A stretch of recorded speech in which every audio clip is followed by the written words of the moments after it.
talking about the sports you do and don't know, both within and surrounding Baltimore. Don't ask him about preseason games, oh no, stuff and things in Griffin Basso. Despite it being on the internet, he can call it what he wants, so Glenn Clark Radio, Glenn Clark Radio, Glenn Clark Radio.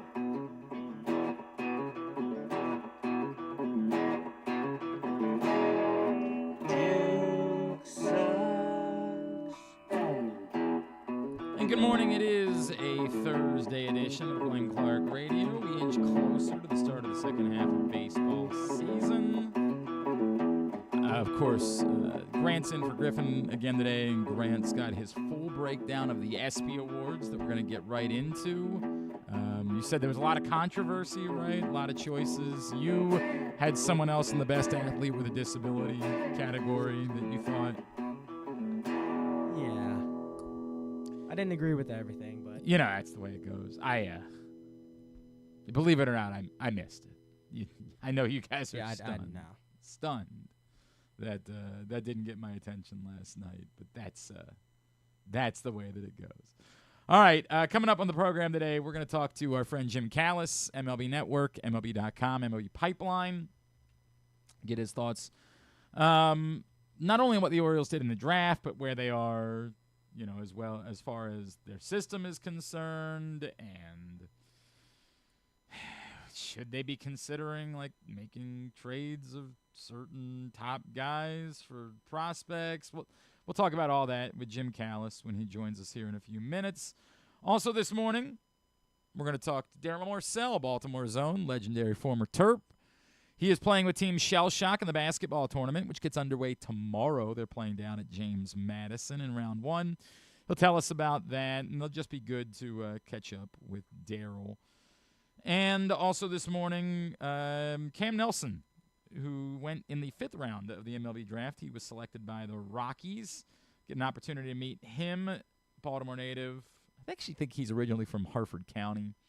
And St. Paul's alum, following the legendary footsteps of the great Steve Johnson and some other guys, Spencer Horwitz, Lamont Wade. Look forward to chatting with Cam Nelson as well. So a lot to do on the program this morning. Today's show brought to you by the Maryland 5-Star, back this October. Fair Hill, Cecil County, the place to be. It's a celebration of not just the sport of equestrian, and it is one of the most significant equestrian competitions in the world. Top athletes, top riders, top horses, the whole thing. And it's worth you checking out. Like, if you've never seen the cross-country race, it's unbelievable.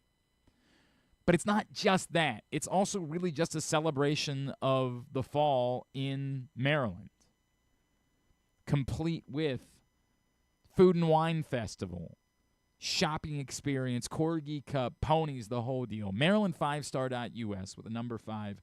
Maryland5star.us. In order to get your tickets, which are on sale now for the Maryland 5-Star. Of course, where else would we start today but the huge roster move for the Orioles yesterday? I'm kidding. What are you talking about? Well, there's nothing going on, and so when this is what happens when there's nothing going on and you have a lot of people whose jobs are to cover the Orioles. You kind of have no choice but to put this type of, if you missed it, the Orioles claimed Elvin Rodriguez from the Brewers yesterday, and then immediately optioned him to AAA Norfolk. So they've got that going for them. For what it's worth, if they do end up trading away some of their bullpen pieces, even if you don't think they're going to move Felix Bautista, and I don't, but it's likely they try to move Seranthony Dominguez, Gregory Soto, if you can get someone to take him. Those are likely things they're going to attempt to do. They already moved Brian Baker, so they do need to have other functional arms. So I don't know if Elvin Rodriguez is a functional arm or not. That's to be determined. But it makes sense that they would be in the market for a functional arm of some sort. I got some interesting feedback yesterday. We spent some time talking about the swing off, and I think a lot of people thought that I was saying to try to get attention, and it's not that at all. So I'll just read through a couple of these messages I got. Joe says, Glenn, typical All-Star Week type of content. Try to get people worked up by saying you don't think it's crazy to do a swing off. Obviously, that would be nonsense, and there's no way that baseball would ever go for it. From Dave said, I could hear you trying to talk yourself into it, but you know better. I want to reiterate what I said yesterday about the swing off. I don't think it's coming. I think it's the type of thing that, like, when we see it and it looks neat and it's different and it's fun, we react to it and we say those types of things. I don't think baseball is considering it.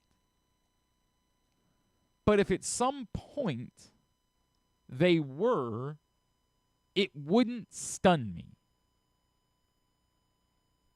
I don't know. We know actively that two of the things that Major League Baseball is interested in pursuing are, one, the golden at-bat rule, and two, this re-emphasis on starting pitching. That would require, if I remember correctly, a starting pitcher to go 5 innings, or you lose your DH for the rest of the game. Those are two active considerations that baseball is pushing towards. Will we see them? I don't know. But most of these things, when the conversation starts, they don't go away.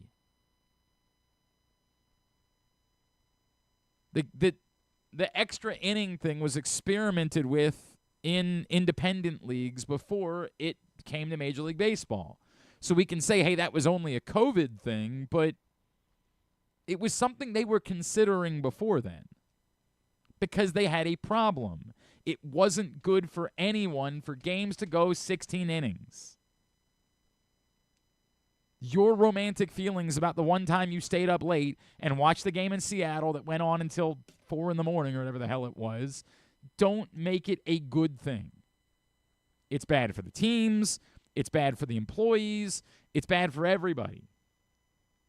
You can't sell more advertising into the games. You sell advertising for 9 innings worth of game. You're just bonusing spots at that point. You can't sell more beer. You had to cut that off innings ago. You shut down your concessions. No one wins from a game going longer. And I get it. Some of you still don't like it, which is fine. That's the way this works. We don't all like the same things. I tried the Hershey's with caramel on. By the way, new episode of Rita and Glenn, available now wherever you get your podcasts. We posted up in the Greatest Hits, Glenn Clark Radio Greatest Hits.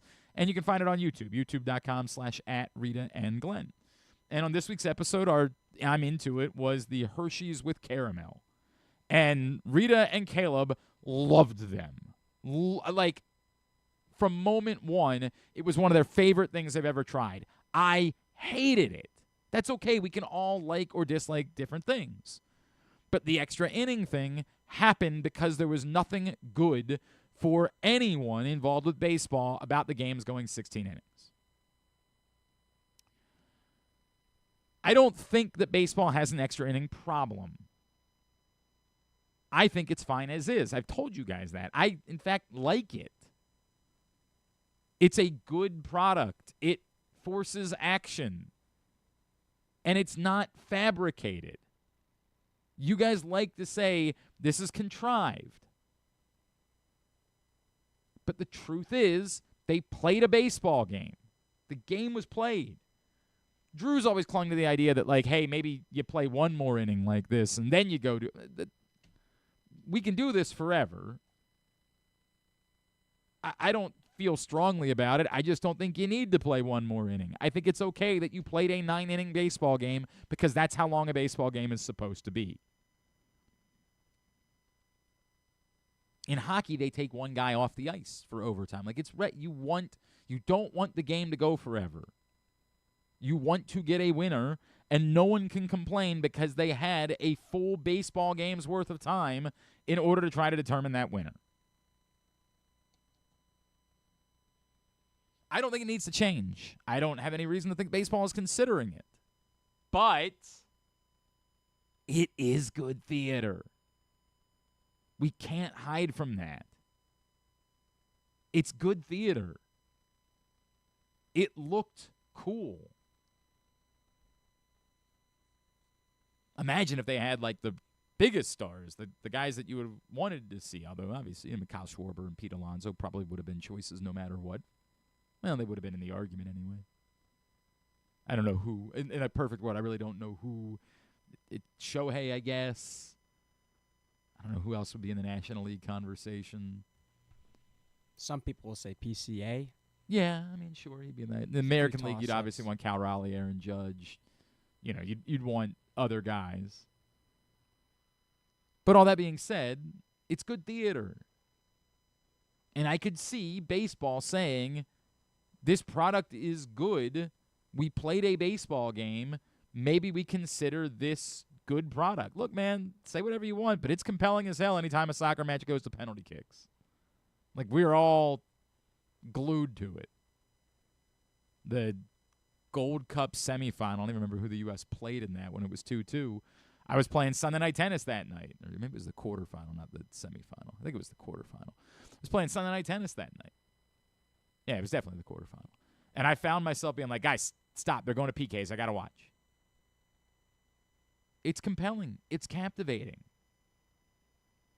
And I don't know that it matters how you determine your winner after you've played the baseball game. So this isn't fake for me. This isn't me because I'm not campaigning for it. As you all know, I'm not the hot take guy. I'm not here to tell you baseball should go to the swing off as a way to determine extra inning games. I'm here to say it won't surprise me if at some point they think about it.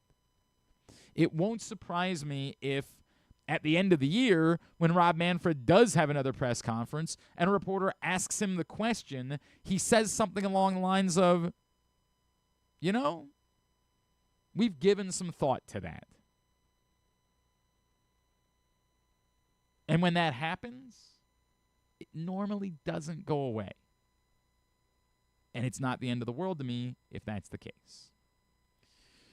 Got a lot of feedback yesterday from our Would You Rather Wednesday scenario.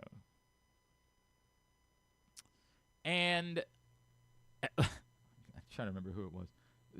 Somebody named Josh, and I don't know Josh. And again, maybe Josh is a very nice guy and helps old ladies across the street. But Josh responded to Would You Rather Wednesday scenario number 2, which again came to us from John Heyman. Now, whatever you think about John Heyman, he is way more plugged in than you, I, Grant, anyone you know. Now, I have no reason to believe that the Orioles are actively considering this trade with the Phillies. John Heyman even said, I'm speculating on this. But he doesn't just pull this stuff out of his ass. It's educated speculation.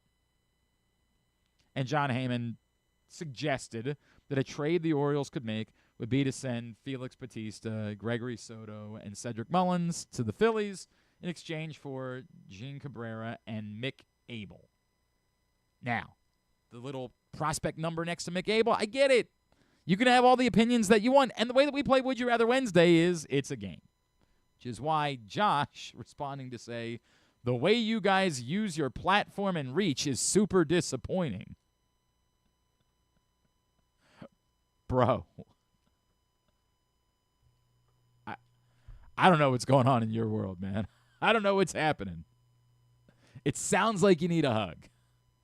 Eat a Snickers bar. Normally in this scenario, I would offer Griffin because I can. Grant's not a regular part, so I don't want to do that. No, I'm on. Don't worry. Don't worry about me, Glenn. All right, if you need a hug, we'll invite you to the studio today, and Grant's got you. One hug, that's it. One hug. For free. I'll offer firm handshake. Mostly firm. You won't get the big boy handshake. You won't get the corporate meeting handshake. Only Griffin and I get that. Yeah, but I'll offer 80% of that. Josh, it's not that deep. I promise you. The next scenario on the list was about a guy drunkenly getting thrown into a pond. It ain't that deep. I promise.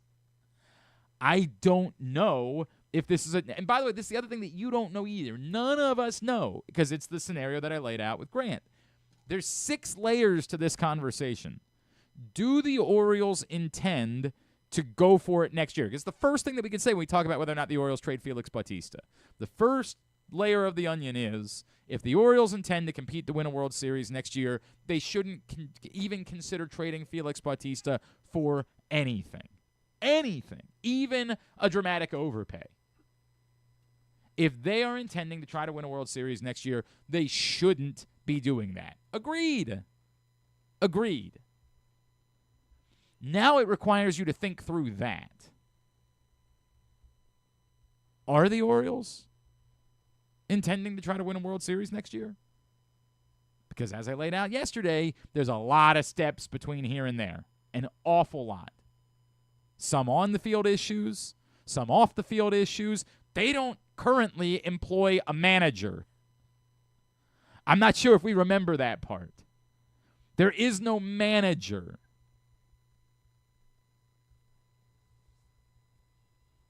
So that's the first part of the conversation. Do they still believe, at every level, that they are close? Because I'll tell you, Glenn Clark doesn't feel that way today. And that can change. As I said before, in the second half of the season, it might very well be that we see Adley Rutschman come back and look like Adley Rutschman, and Gunnar Henderson's power pick up, and a more consistent version of Colton Cowser, an even better version of Jackson Holliday. And we get to the end of the year, and we say to ourselves, man, there might be something here. And Grayson Rodriguez comes back, and Kyle Bradish comes back, and we could start painting the scenario where the on-field stuff starts to click. But that's a lot of ifs. And then even if that's the case, and that starts with if, but even if that's the case, then are you committed to spending in a way that makes a legitimate difference, or are you still going to try to improve in the margins or make stealth trades and hope for the best? Because if that's the route that you're going, then I don't believe that you can win a World Series next year. Have you identified an all-in moment?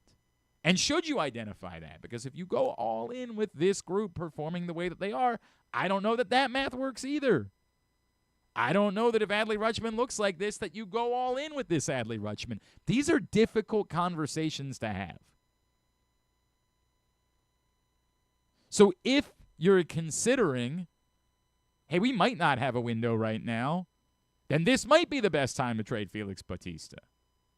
Now, that's a bitter pill to swallow, and I'm not okay with it, and I don't simply want to accept it, but it might be fact.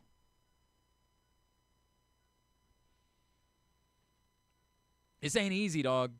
This is not these things clean up nicely. There are simple solutions. This is what happens when things go as terribly wrong as they've gone. And they've gone terribly wrong. So we have these conversations. I am not campaigning. This was a simple Would You Rather Wednesday scenario. It's a game. That's why I need my guy Ryan Frazier to step in and remind everybody. It's a game. It's a silly game. But the conversation is much deeper than that.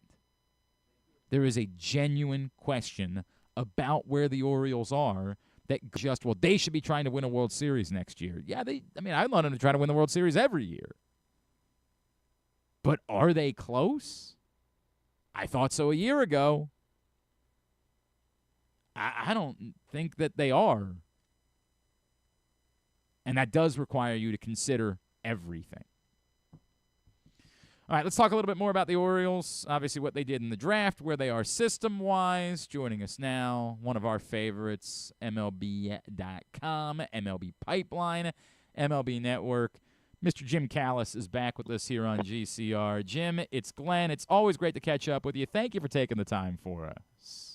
Glad to be here, Glenn. Glad to always enjoy doing your show. Jim, I always love our conversations. This is very silly, and I just want you to engage with me on it for a second, if you don't mind.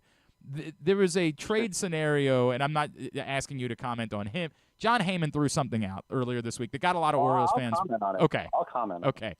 He threw out the idea of the Orioles trading Felix Bautista, Cedric Mullins, and Gregory Soto to the Phillies for Mick Abel and Gene Cabrera. And immediately everyone in Baltimore said, that can't possibly be enough for Felix Bautista, and I'm inclined to agree, but I don't know that. I'm saying that the same way everybody else is because I'm just looking at a little number next to his name, and that's what it feels like. So I ask you, if the Orioles were to just look and say, we don't know that we're a year away from winning a World Series, maybe we need to see what the value is for Felix Bautista, should the value of Felix Bautista be more than that? I feel like it should be. I feel like it should be. You can always run it through the baseball trade value calculator online and see what they think. I don't know if you've tried that exercise yet. I've done that exercise so many times in my life. And so what did the baseball trade value Oh, hang on. I did it the other day. I'll look back up and tell you what it was. But while you're calculating. But I was just going to say that seems like to me, I will say, one of the most thankless jobs of any baseball writer, and I don't really have to do it because I'm more on the prospect end of things, is at the trade deadline, coming up with viable trades that make sense on both sides.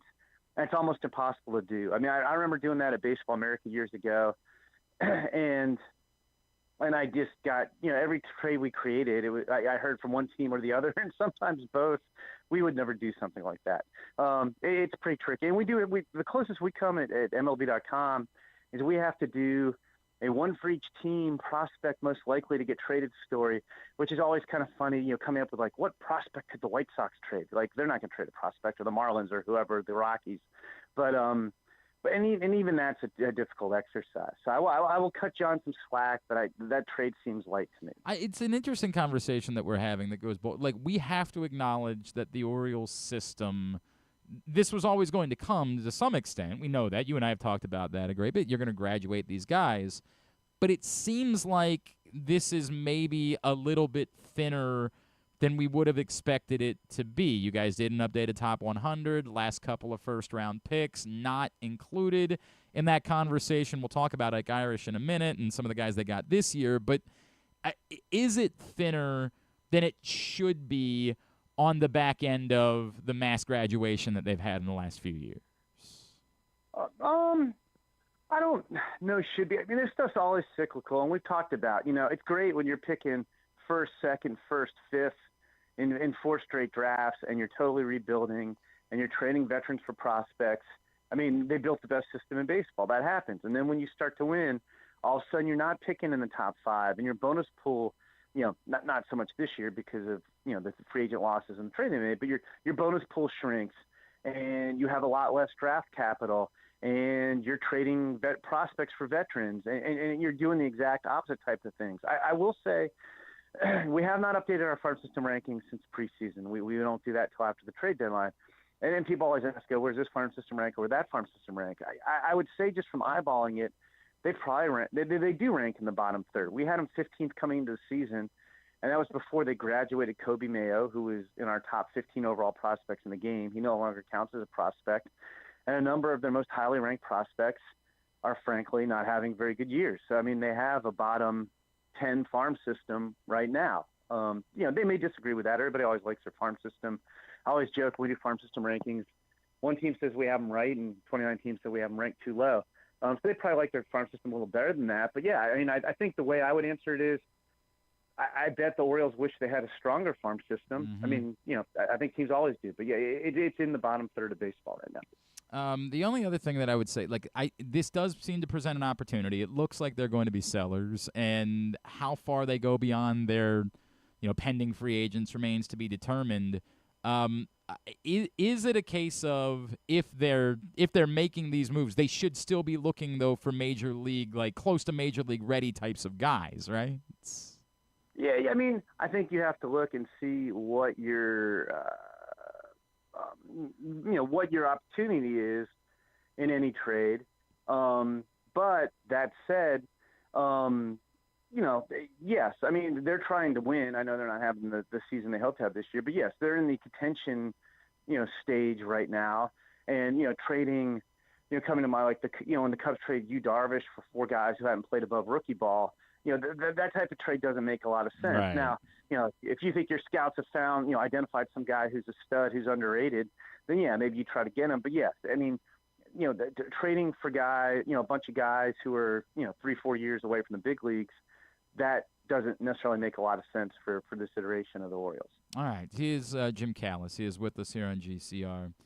Jim, let's stay on prospects. And the one guy that is still very high on your all's list, of course, is Samuel Basallo.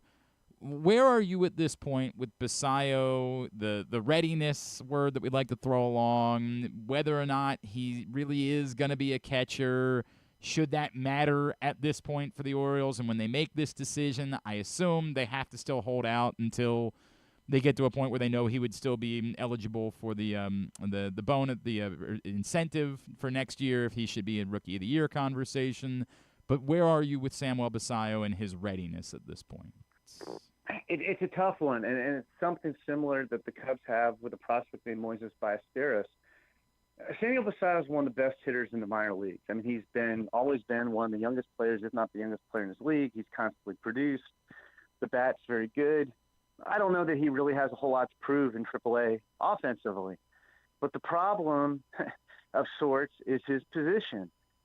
I think if he were in any other position, you'd say, okay, let's call him up. Let's put him in there. We'll at least get some at-bats at his primary position in DH. But he's a catcher. And his hitting, it's like you have 2 Samuel Basallos. Hitting Samuel Basallo, that guy's ready for the big leagues. Catching Samuel Basallo, he's still pretty raw behind the plate. And that's one position, especially if you're trying to win the big leagues. You can't really have a guy learning to catch, trying to develop as a catcher at the major league level, because it's not fair to the pitchers who are throwing to him, if that makes sense. Mm-hmm. You're going to get, I mean, the veterans are not necessarily, and I'm not picking, I'll say the same thing about Ballesteros, who was up with the Cubs briefly at DH when they were trying to get their offense started. They had a hole in their offense. I think Suzuki was hurt. But then when Miguel Amaya got hurt, they didn't call up Ballesteros because he would have had to catch regularly. And they left him in AAA and brought up Reese McGuire. And it's just a tricky situation, and I don't know what the great solution is to it, because the bat, honestly, is probably a year or 2 ahead of the catching, and I don't know how you resolve that situation. I don't know that – I mean, I understand it. I would do the same thing to the Orioles. I would want to try to develop him as a catcher and see if we can make it work. If I had to guess, I think the most valuable career path for Samuel Basallo would probably be to maximize his bat and not have the wear and tear of catching, because I don't think he's going to be, a real asset behind the plate. Mm-hmm. He may get the job done, but I'd rather, rather than having him get the job done behind the plate at best and, having it take the wear and tear on his bat, and he's not in the lineup as much, I'd rather just have that bat in the lineup as much as I could. I don't even know what the solution is, because you can't clone him. You can't call Samuel Basallo up and have him DH and play first base, and then have his clone stay down in AAA learning how. And you don't want him to come out. You don't want him to come to big leagues and catch once a week or whatever, because that's not going to help him develop either. So I guess I don't have an answer, which is clear by my answer. But it's kind of a conundrum. Now, like I said, I mean, I'm here in Chicago, and the Cubs are facing pretty much the same thing with Moises Ballesteros, and it's exacerbated up here because they have one of the best records in baseball, and they're definitely winning, and they're definitely going to the postseason. And I don't think you can just throw him into the fray and tell the veteran pitchers, hey, this guy's rough behind the plate, but deal with it. It doesn't work. That's one of the things I don't think we've ever been able to quantify, is exactly how much value. I always think of a guy like a Jason Varitek, or I guess we want to put a guy in Baltimore terms, I'll say Rick Dempsey. Like, how much value the guy brings to the table, how do you quantify by just being a game caller, a guy who knows how to run a pitching staff, who you pat in the back and who you kick in the butt. I don't think you can just look at catcher ERA or anything like that. Like, I just don't think you can quantify it, and I think it's perhaps the most intangible quality of any major leaguer's value, and it just makes it tough. But I don't know what you're supposed to do with a Samuel Basallo or a Moises Ballesteros. Now, you could argue if the Orioles are completely out of it which is another debate, or when they get to that point, then maybe you should call him up and see how it looks. Right. They're in a little bit more better situation to do that than the Cubs are. So, and we're chatting with Jim Callis. I want to get to the actual players they drafted in a second, but I feel like there's been a local and a national, in some places, conversation about the number of catchers that the Orioles have drafted, and it feels like the hot take has been, well, this is them, showing they don't have any faith in Adley Rutschman. Well, if Adley Rutschman was performing well, I think that they kind of know that Adley Rutschman's gone in a couple years, and as we know, we flood the market with catchers anyway. I guess the question to me is, I'll give you a hot take. Take. I don't really think Samuel Basallo is a catcher. Right. And I don't think from draft perspective, I don't think Ike Irish is a catcher. I don't think he wants to catch. And almost every scout I talked to said, you take Ike Irish, you maximize the bat, you put him in right field. I don't think he wants to catch. It's so funny you say that, Jim. We talked to him yesterday, and I would tell you that, like, when I rolled that, I assume that you still want it. Like, there was no statement made, like, I definitively believe that I'm a catcher, anything like that. Like, with the opportunity to, he did not say that. Yeah, he doesn't want to catch. So anyway, I mean, he's a very good player. I'm not knocking it. But so anyway, like, the whole notion that, they don't have faith in Adley Rutschman, I think Caden Bodine's a catcher. That dude is a catcher. Samuel Basallo is a hitter who's trying to catch. Ike Irish is a right fielder. So it's not like they have 4 guys who are going to be everyday catchers in the big league. That's just not going to happen. All right, I just want to run one other, and again, I hate doing this because it came from somewhere else. He's not in your guys' top 100 prospects, but there was a lot of noise made because another in Baseball America put Esteban Mejia in their top 100 prospects, and that seems aggressive. He obviously can throw the ball very hard. Do you have any thoughts on Esteban Mejia and whether or not he was someone that was on your radar for consideration this time around? Yeah, so we do. We have our lists.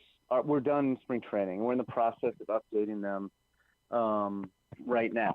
So we don't like that. That's why he's not on our list. I mean, he is on our radar. I love my friends at Baseball America. Mm-hmm. I'm not going to knock anybody's list.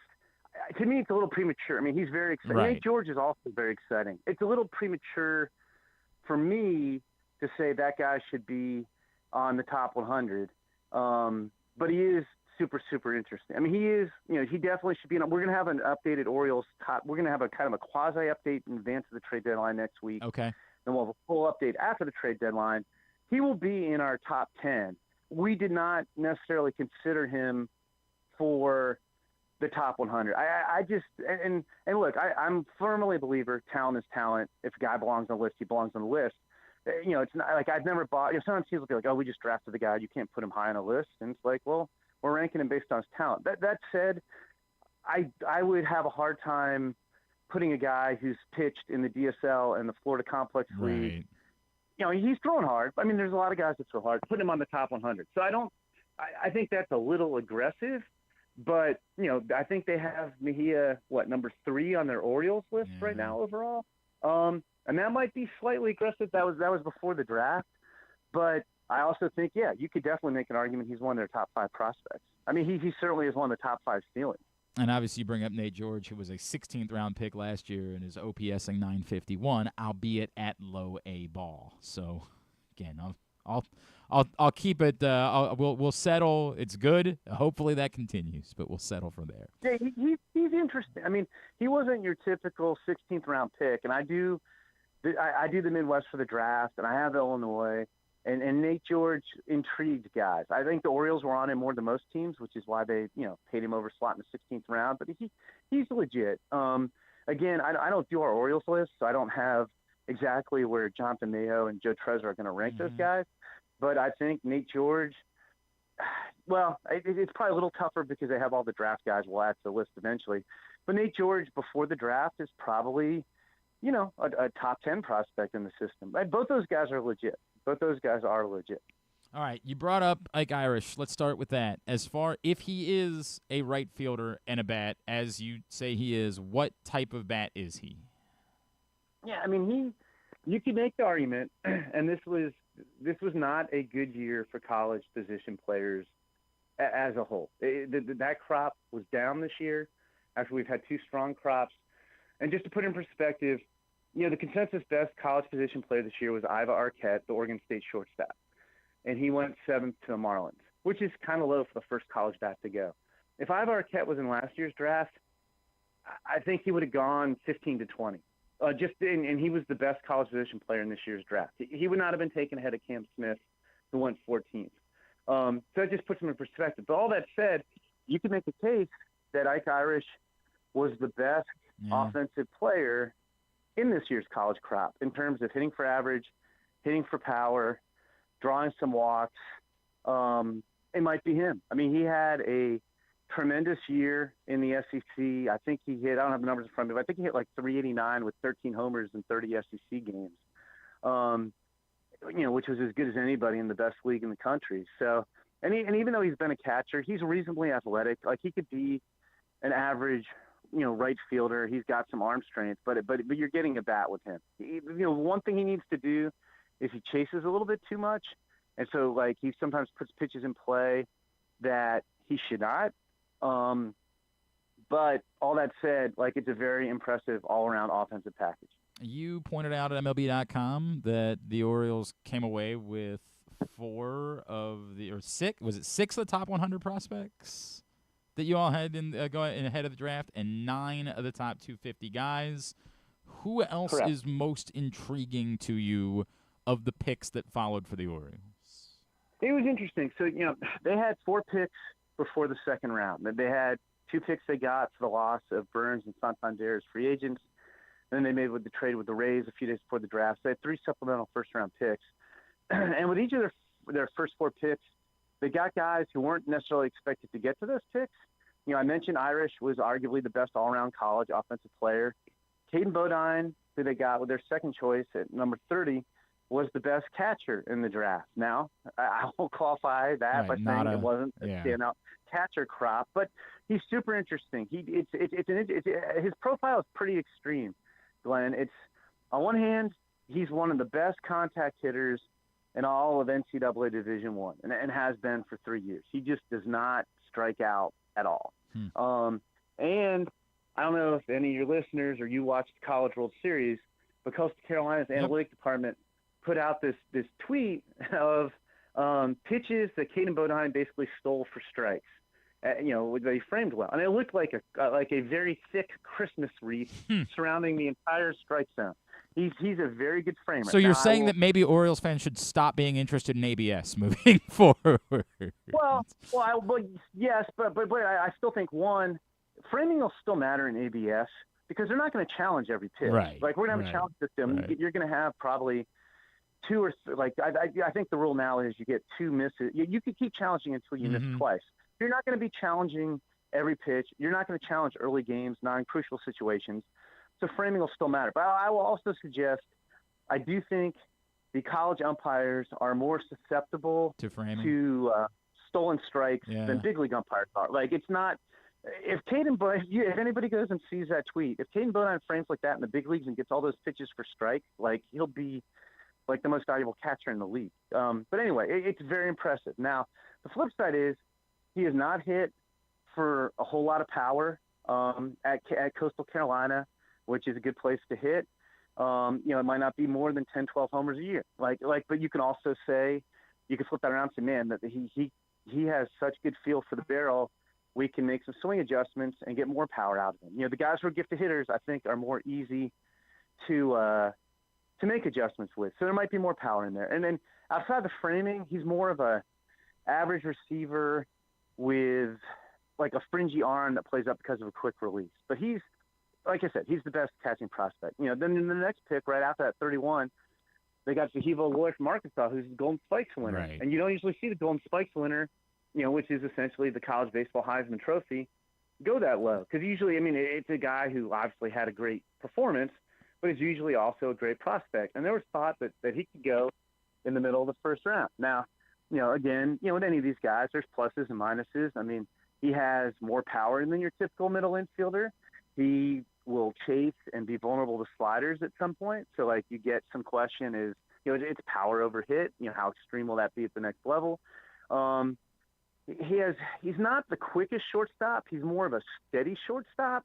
And again, I think you have debate, does he play shortstop in the big leagues? Because most of the time you want to have more, like if you're an average shortstop, most teams want a better than average shortstop at the big league level. The typical shortstop at the big league level is not average, right. even though that gets away from the definition of average. So he might be an offensive second baseman. I think, like in terms of the type of player he could become, I think the upside is like maybe J.J. Hardy to put in an Orioles term. Take that, yeah. Yeah, so he's interesting. And then with their last pick, they got Slater DeBrun, who's a high school outfielder. And it's interesting because it's Cross Beltway Nationals had the number 1 pick in Eli Willits, who's going to sign for below slot. And I had heard they were going to pay Slater DeBrun a lot of money with their second-round pick, except he didn't get to their second-round pick. As we've talked in past years, when the Orioles have played those games up top, they've never really gotten the player that they wanted to fall to their next pick. That's just the way it happens. This year, the Orioles were on the other end. They stepped in. They took Slater DeBrun. He's interesting. He's 5'10", 187. He's not the most physical guy, and I'm not saying he's going to be this good, but he's from the Northwest. He's a similar size. It's a very similar profile at the same stage of their career, and the other guy did get better and start driving the ball more. But he's kind of reminiscent of Corbin Carroll. Like he's a little spark plug, and he can run, and he's got good bat-to-ball skills, and we'll see how the power develops, and he can definitely stick in center.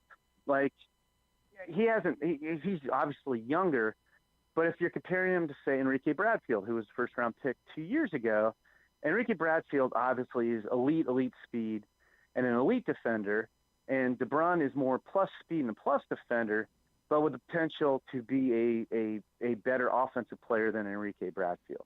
So I like all 4 of those guys. I don't think you necessarily would have thought that any of those 4 picks would be. I thought Bodine was going to go in the middle of the first round. We thought Irish might go closer to 10 than to 19. We thought Aloy was going to go in the middle of the first round, and I thought Slater DeBrun was going to go in the 20s. So all those guys were not necessarily guys you would have expected them to get. I don't know. I wonder how much their record $19 million bonus pool had to do with it.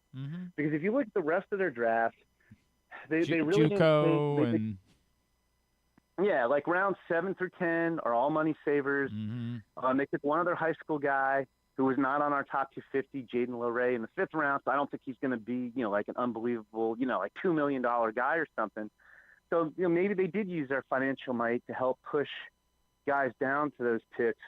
But I think all 4 of those guys were guys you could not have expected to get there. Any of the pitchers that are, this is the eternal problem in Baltimore, Jim, is that we sit here and say, hey, you like all these picks, but there is still this giant question of when is there going to be pitching. I know they did take some early pitching.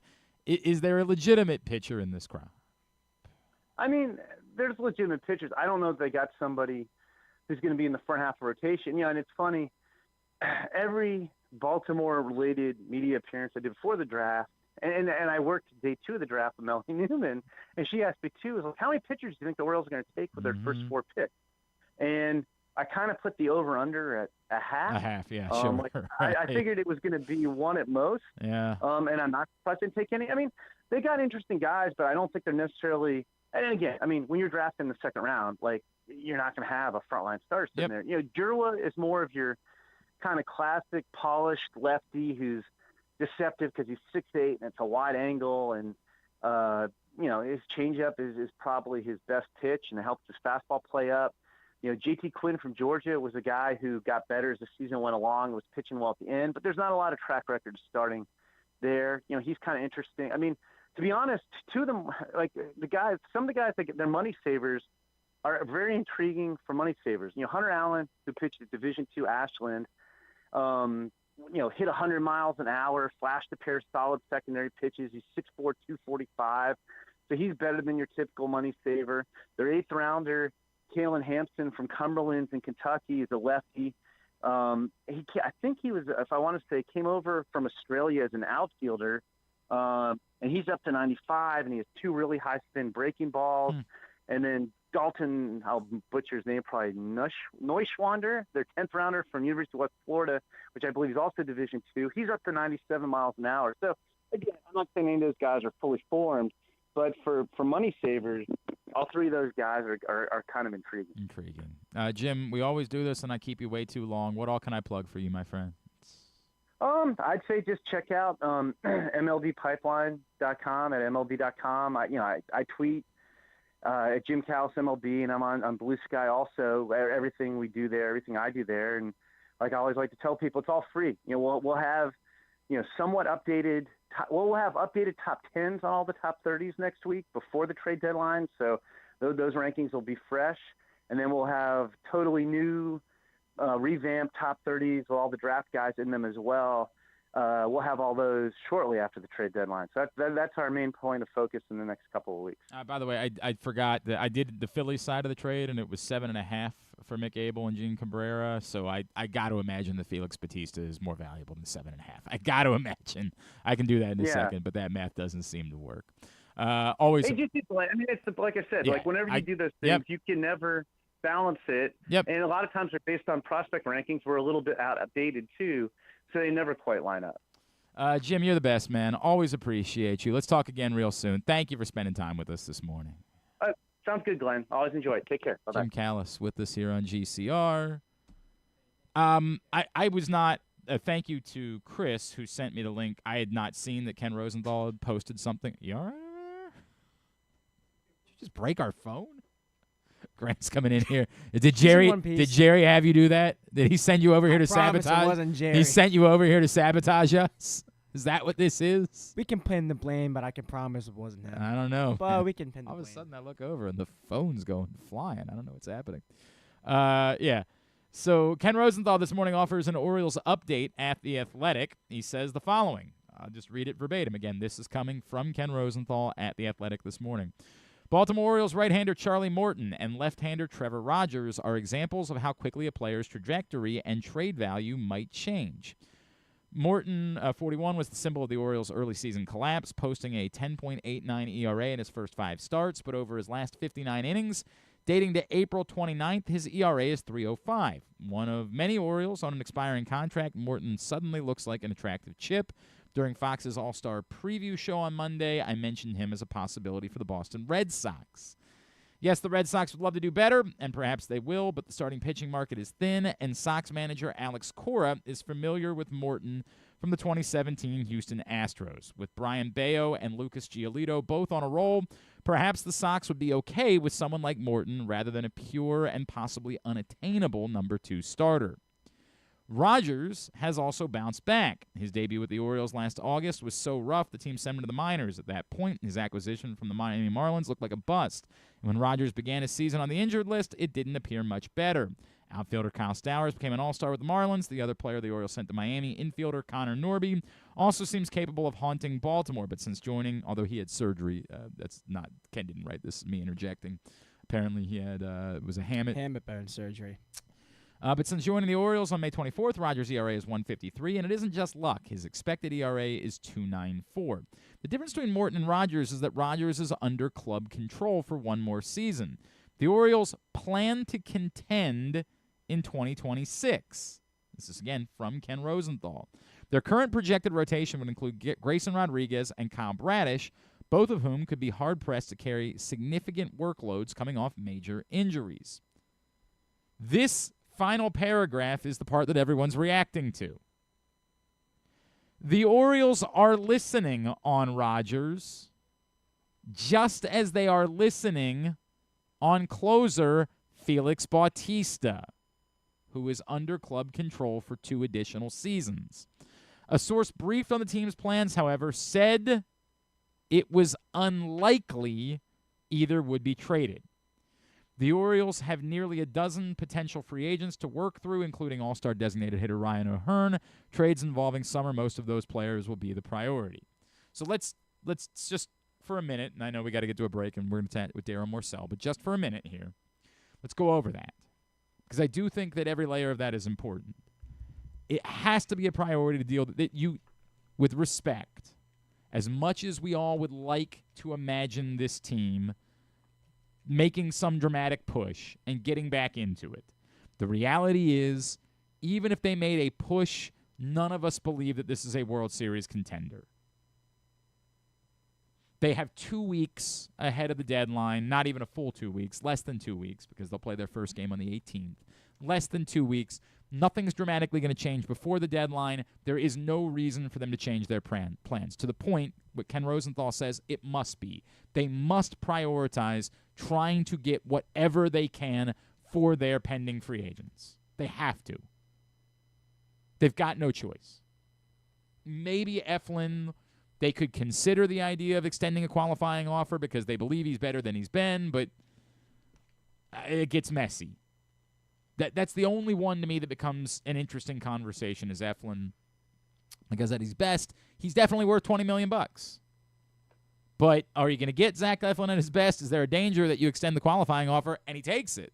And then you're stuck with someone who's not the best version of himself and you're paying him $20 million.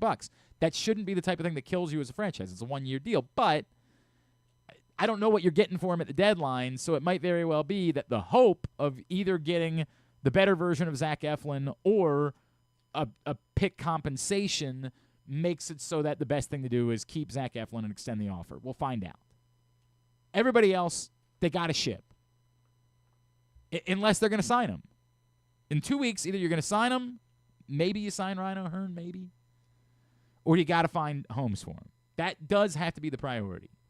The point of, hey, we'll listen, is sort of the thing that I've talked about with Dean Kramer the last couple weeks. You should be listening. Because it might very well be that the offer that's out on the table is more valuable than the player. But you don't have to trade them. When he says the Orioles plan to contend in 2026, well, they plan to contend this year, but they didn't do what was necessary in order to contend. So that's where it becomes kind of tough for me, because the question is, what does that mean? Do you plan to contend, or are you hell-bent on contending? Are you going to do what's necessary in order to contend? Because planning to contend might just be, we think we have young players, and they're good, and they're going to be a year older, and they're going to be better. It's not good enough. If you're listening, and teams are making big offers, and you're saying, no, we can't do it, we got to try to win next year, then you got to be prepared to take the steps. You better be swimming in the Zach Gallen waters at the end of the year. You better not be stealth trading to try to close the gap. If you mean it, you better mean it. I think they should be listening. And it might very well be that someone blows them away. To be determined. Today's show also brought to you by the Stan the Fan Variety Hour. If you missed Stan, Ross, and Luke talking baseball earlier this week, you can find it Facebook.com/PressBoxSports, YouTube.com/PressBoxOnline, or PressBoxOnline.com/video. As always, Stan's show is brought to you by the Costas Inn and the all-new Costas Inn, now open at the OTB, the Grandstand, in Timonium at the racetrack. Go check it out today if you haven't been yet. It's everything you love about the original Costas Inn. Now, conveniently located for those of us in that part of the county, conveniently located in Timonium at the Grandstand. The only difference is they don't steam crabs there, but you can still get those at the OG, the original Costas Inn in Dundalk, North Point Boulevard. But check out the new Costas Inn. We'll talk Team Shell Shock in the basketball tournament, the Maryland alumni team with Darryl Morsell when we come back in. That's next. It's Glenn Clark Radio. Driving in Maryland? Did you know an Easy Pass from DriveEasyMD.com can save you time and money? Of course you did, because you are a thrifty driver. An antenna reads your Easy Pass transponder and automatically deducts the toll from your Easy Pass account. There, you just saved money with Easy Pass, all without slowing or receiving a notice in the mail. Well done, thrifty driver, well done. Get your Easy Pass at DriveEasyMD.com. Calling all athletes and families, don't miss Football versus Football, a free sports and wellness festival Saturday, July 19th from 10 to 6 at Baltimore Peninsula. Meet retired Ravens, other former NFL stars, and pro soccer players. Join youth sports clinics, get free health screenings, and enjoy food, music, and family fun. Powered by United Healthcare, presented by Sports Legacy Group, and supported by University of Maryland Orthopedics and 1-800-GAMBLER. Baltimore's Classic 5 golf courses make golf fun and affordable. All 5 local courses, Pine Ridge, Mount Pleasant, Forest Park, Carroll Park, and Clifton Park, are challenging and fun for players of all skill levels. Book your tee time today at classic5golf.com.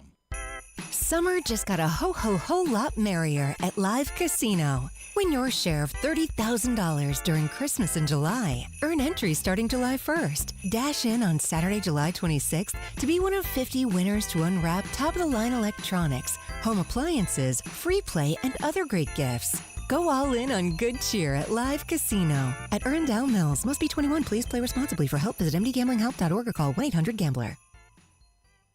Gambling can be a fun and entertaining experience, but there are risks involved. If you're planning on betting on the game at the casino or on your phone or computer, know your limit, stay within it. Set a budget and a time to stop. Remember, gambling isn't a financial solution, and it doesn't mix well with alcohol or drugs. Know the risks and have a plan before you begin gambling. For free and confidential services, call 1-800-GAMBLER 24/7 or go to helpmygamblingproblem.org. The latest edition of Press Box is available now. On the cover, we celebrate the first ever Baltimore basketball player to reach the Naismith Hall of Fame as we talk to those who knew Carmelo Anthony best about how his Baltimore upbringing shaped his legendary career. Also inside, Bo Smoke profiles Ravens second-round pick Mike Green, and find our annual summer travel section with information on some of the best sporting events and activities in Maryland that your family can check out all summer long. Press Box is available for free at over 500 locations throughout the region, including 60 Royal Farm stores. Or you can read the entire issue online at PressBoxOnline.com, where you can also find great betting advice and the best daily coverage of the Orioles, Ravens, and Terps. Feeling sluggish, unfocused, or not like yourself? It could be low testosterone. At Game Day Men's Health, we specialize in testosterone replacement therapy to help men boost energy, improve mood, and regain confidence. Our treatments, including testosterone cypionate, are safe, natural, and tailored to fit your lifestyle with weekly injections or pellet therapy. Get started today with a free testosterone test and feel the difference. GameDayMen'sHealth.com. Game Day Men's Health, where men reclaim their game. Contrary to what some people believe, I actually like this guy when he sleeps. Glenn Clark, talking sports. All right, back in here on GCR as we continue along here on a Thursday edition of the program. Had to do this a little bit earlier because of his schedule getting ready for the start of the games down in Virginia, but an opportunity to catch up with one of our favorites, Darryl Morsell, Maryland legend, Baltimore's own, pride of Mount St. Joe, right here on GCR. Well, it's always good to catch up with our next guest, and I'm very excited because Team Shell Shock, the Maryland alumni team, is playing in the basketball tournament again. They get things underway tomorrow night down at James Madison, 6 o'clock, when they take on Love, Virginia. Joining us now, the pride of Mount St. Joe right here in Baltimore and former Terp, the great Darryl Morsell is back with us on GCR. Darryl, it's Glenn. It's always great to chat, man. Thank you for taking the time for us. Man, no problem. Good to talk to you, my guy, as always. Dude, I remember talking the last time you did this, and it feels different this time around, right? To take nothing away from what you guys have done in the past. But the investment, the energy surrounding Team Shell Shock right now, can you describe what this is like, what it means, and how excited you are to be a part of it? I mean, it means a lot, truthfully, just being from Baltimore, going to the University of Maryland. University of Maryland is dear to my heart. That's where I graduated from. It's great to be back home, play with some of the old guys that I used to play with, and put those colors back on. But there's definitely a lot of excitement around us. We made a little bit of noise when we did it 2 years ago. When we did it, this year we got a loaded roster. We've been working hard. I don't know. I'm just excited, man. I ain't too much to talk about, man. Just get ready for the game tomorrow. The part where there's been such an investment from a group of alumni, right, that are like stepping up and saying, hey, we want to show how much we care and how much we want to be a part of the program in general. How much is that? You did this just to play basketball in the past, but how much does that side of this resonate with you? That it's time for Maryland alums to take more ownership of this program. Yeah, it's major. And it's the whole object of it is, man, of this. Maryland is a basketball school. We done had a lot of change recently. It's been a lot of turnover with the current staff and stuff. But we just trying to keep the older tradition around, keep the older tradition going. So I think this is a great opportunity for that. And we just got to handle our part. That's it. Obviously, you know Juan, right? Like that's not. Yeah. That's right. Like that's your guy. As a head coach, right? And I don't know how much coaching you do in the basketball tournament, but what's it been like being around him in that capacity and seeing that side of him? Say that. Can you repeat that again? I'm sorry. Juan right here talking to me now. My bad. Can you say that again?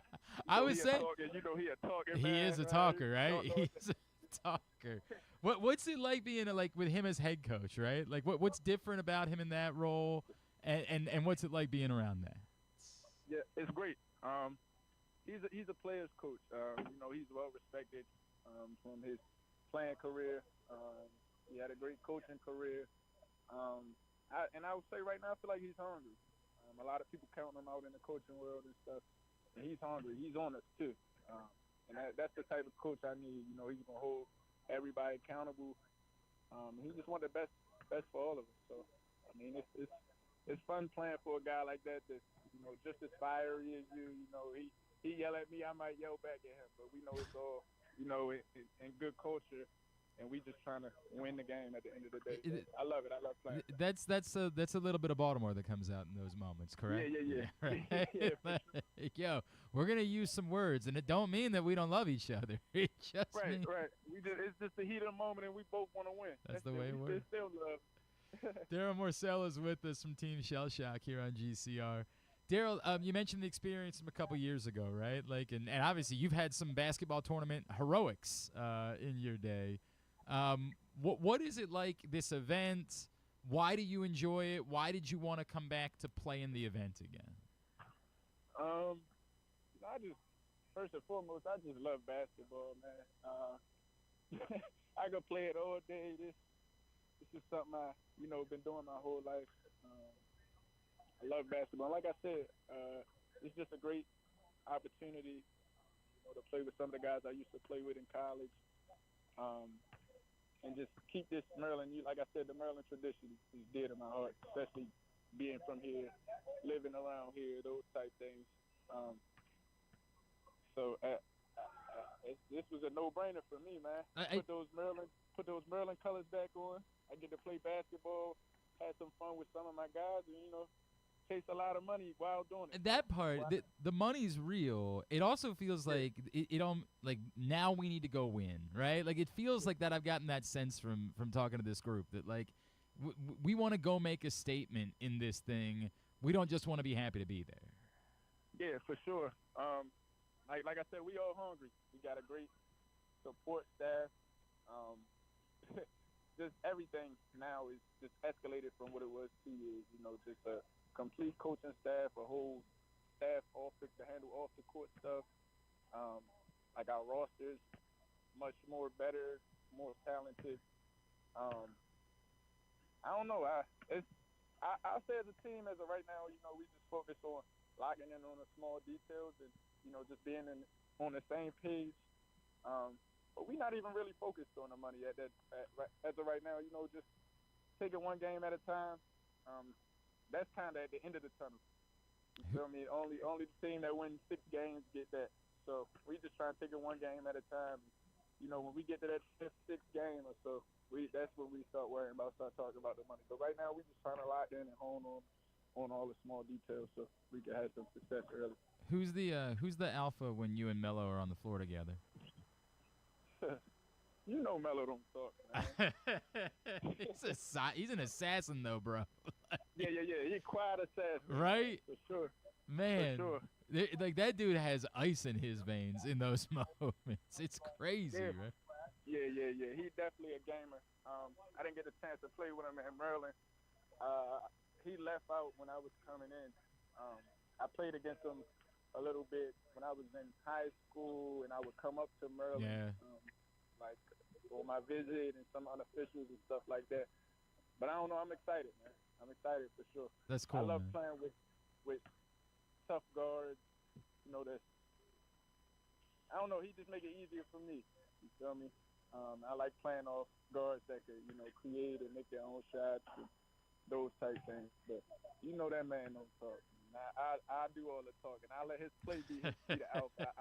I had the voice, the alpha voice. He had the alpha play, man. I respect that.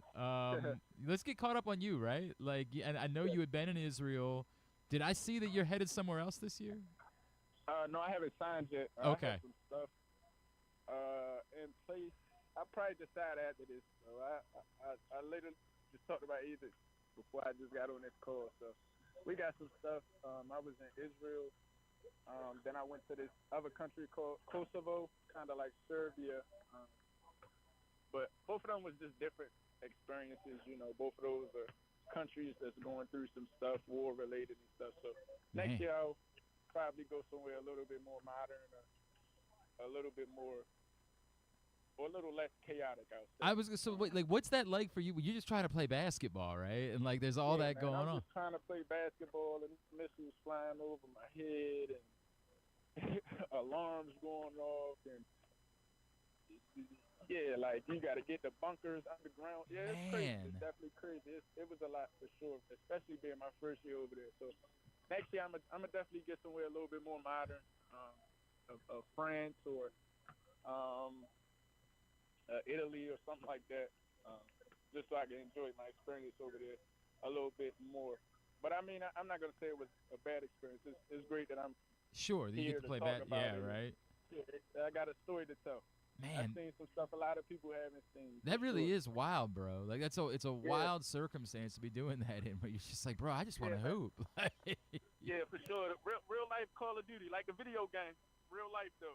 Man, that's crazy, dude. Like that is some wild stuff. Are you still like the passion that drives you? You talk about just loving to play basketball.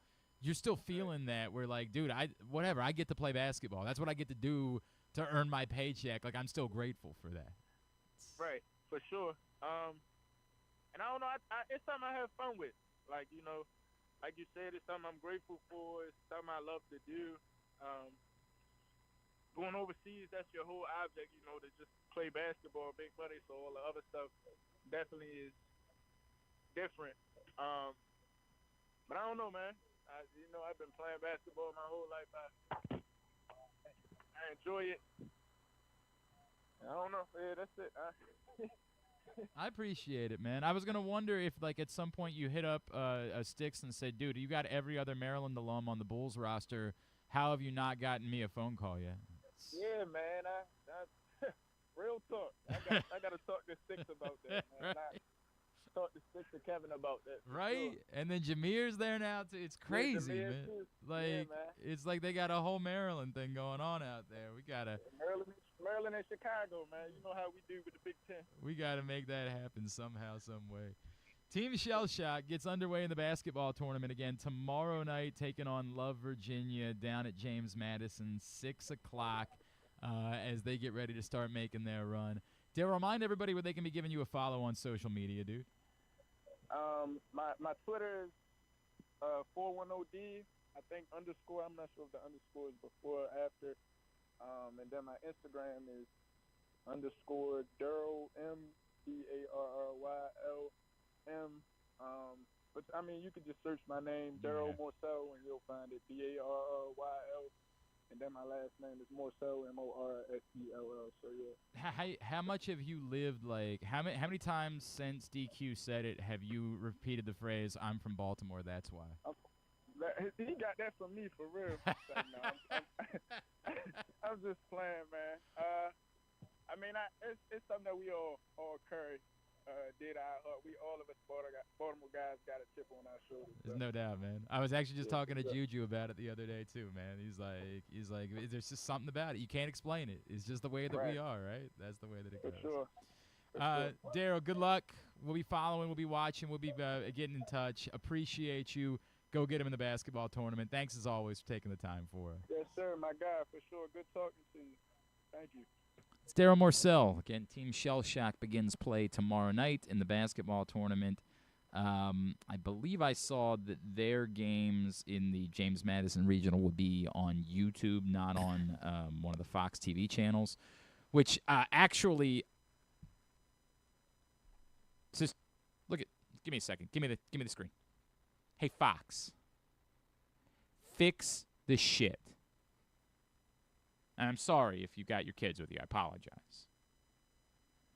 It's happened the second time. It happened during the Gold Cup, and now it happened when of all of the things, me, Glenn Clark, as everybody knows, I wasn't going to watch the All-Star game the other night. But at some point, everybody started saying, hey, look, it's getting interesting, and there's this chance we're going to have this swing off. You might want to tune in. So I did, or I attempted to. And you know what happened when I attempted to? I went to my TV, and I went to my Fox Sports app. And? Now, I have access because someone else in my family pays for cable. Now, this is Fox that we're talking about. To be clear, this is a free TV channel. So I could just go get a antenna and stick it on my... I don't want to do that. So I should be able to go to the Fox Sports app. And typically, I have been able to. Like during the baseball playoffs last year, I was able to do that. I don't know what's changed this year.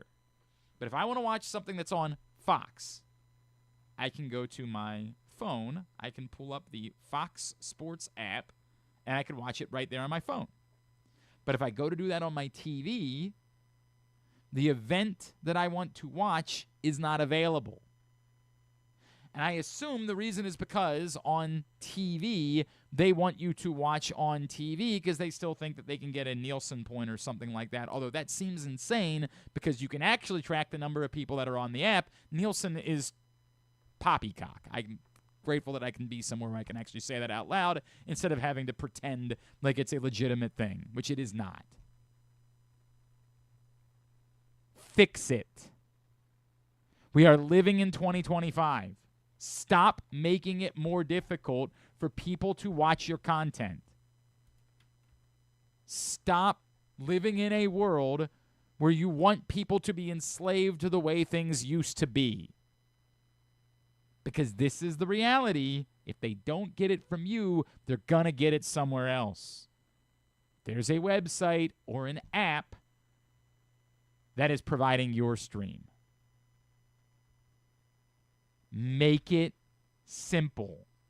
I want to watch from the app on my TV.